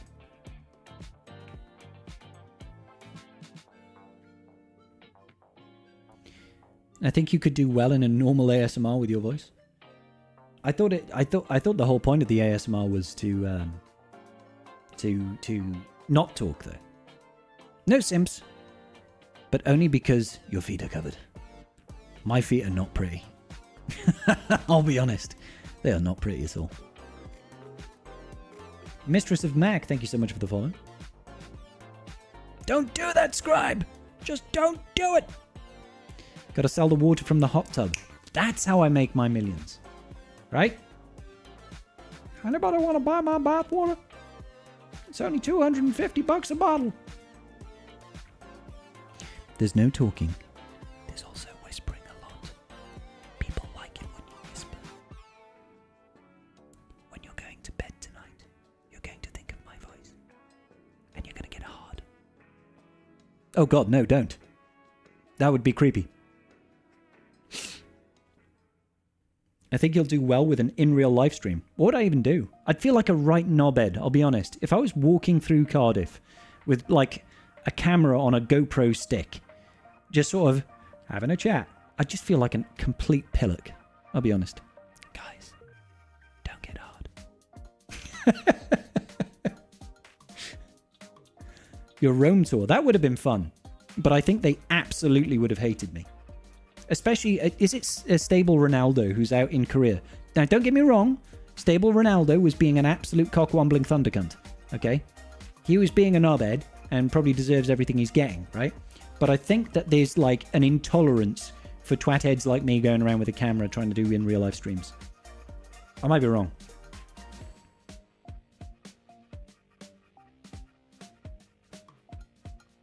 Doop, doop, doop, boo. And the building of camaraderie. Sunday cooking ritual. My Sunday cooking ritual. Yeah, I mean, I do like a Sunday cook. You know, I do like. I do enjoy making a nice roast. Nice roast for me and Mrs. Scribbles. That's always good. Having to fight off the cats and throw them out the room. It's delicious. Love a good roast.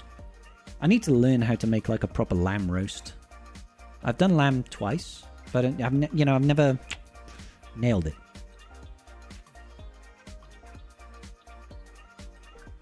I know I'm new, but if you had a Viking beard, I would have friends that would flirt.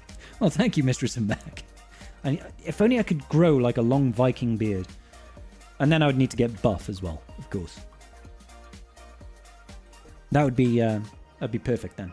But thank you kindly, Mistress and Mac. Do you know Bald and Bankrupt? Is it me? I'm not bankrupt, but I could be. Eh? For lamb, I prefer doing sous vide and then giving it a sear afterwards. Ooh, I don't even know what that means. Well, I know what a sear is, but I don't know what a sous vide means. Sous vide? I don't know what's worse, people buying water that was used in a bath or buying water that wasn't actually used in a bath. Like, wouldn't we be more mad if she just scammed them and sent unused water? That's an interesting conundrum, right? That was Belle Delphine that did that, wasn't it? Right? Can we call that the Belle Delphine paradox?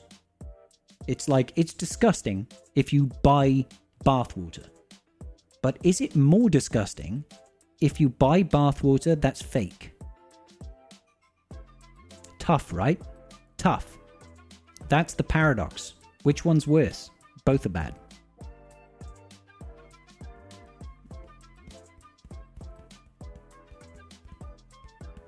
I like making barbecue chicken wings on a Sunday. That sounds fucking great, Steve. Lamb chops, some mashed veggies. Some mashed veggies and roasties is so good.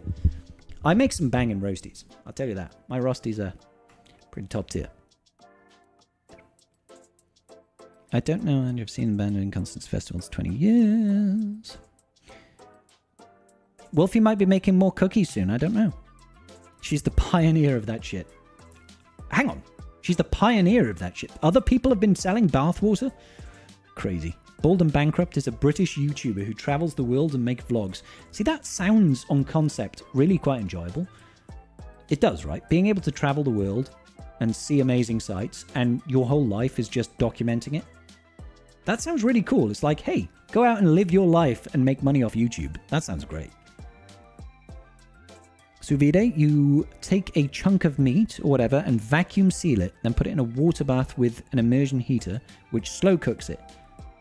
Okay, thank you, Wolfie. I think I understand that. That makes sense to me now.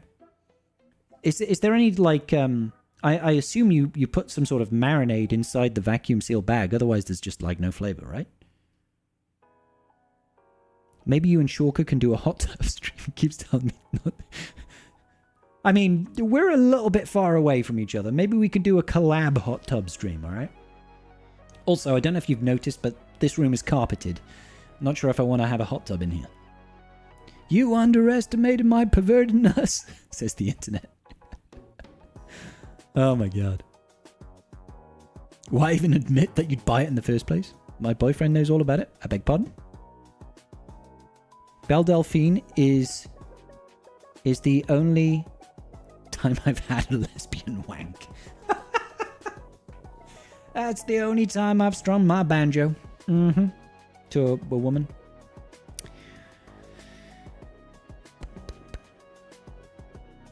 Right. I didn't tell anyone I bought it. I bought 2. Hey, Atrox, how you doing, buddy? What are roasties? Roast potatoes, Steve. Roast potatoes. The greatest part of a Sunday roast. In my opinion. Belle Delphine started all the hot tub streamers and OnlyFans. Oh, she was patient zero, huh? She was patient zero for the epidemic that happened. It tasted real. Okay. Were there still some suds in there, or I was a regular at Download and Bloodstock? Don't think I can handle sleeping in a tent anymore. I got a lot of friends that went to Bloodstock and Download. Check it out. It's phenomenal. A lot of restaurants do sous vide, batch cooked meat. Ask our cooks. If I remember correct, I'm pretty sure he actually wrote a sous vide cookbook. Ah, cool. I mean, I heard he can cook. I haven't seen him do a live stream in a while. Is he still streaming, Wolfie? I'm not getting those notifications no more. Roasties are like ecstasy? Yes. Get a floating bed. Game changer. Oh, a folding bed. Sorry. Why did I read that as floating bed?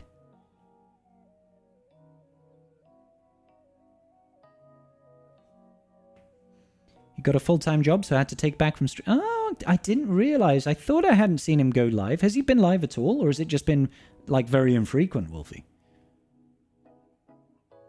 Do, do, do, do, do, do, do. It's time to register for GAC. Ah, GAC registry is up. That's good. I think it went live like an hour and a half ago. Christ, it's 11:30. I should probably wrap it up, guys. I got work in the morning. Been a while since you've seen him live. That's a real shame. And you know, I liked his content. It's good. It's a good chef. Nice bloke. I'm glad he's doing well. He's probably not back in the chefing world, though, right? He's probably doing something else. I mean, the guy's wild. He's got 1 million subscribers on YouTube. Amaranth makes $2 million a month from Twitch and OnlyFans. Hope you feel better. I mean, that doesn't make me feel better in the slightest. I'm very happy for her. I'm not even a little bit jealous. I'm maybe like 30% jealous. There or thereabouts. I've really enjoyed today, guys. Thank you for turning up for a chat. I know we weren't running any content, and maybe it wasn't the most entertaining thing in the world for you, but I thoroughly enjoyed just sat here chatting shit with y'all tonight. So, thanks. Appreciate y'all. But we are going to wrap it up now. And I will be live tomorrow. Don't forget we're doing a giveaway for Rekka Shards. Wolfie, make sure you tune in. I will give you a ping, but it's going to be a marbles giveaway tomorrow for Rekka Shards. Top 5 winners are going to get Rekka Shards. Isn't that awesome? Isn't that lit? Isn't that fire? Isn't that fit? I thought so. Good business. I'm new. I liked hearing you. Well, thank you, Mistress of Mac. I'm glad. You'll have to swing around again soon. I'll have more of these streams. It's been very nice meeting y'all. Should be able to sneak it. Exactly, Wolfie. That's the way, mate. That's the way. All right, good night, everybody. Big love, y'all. Had a lot of fun tonight. I'll speak to y'all soon.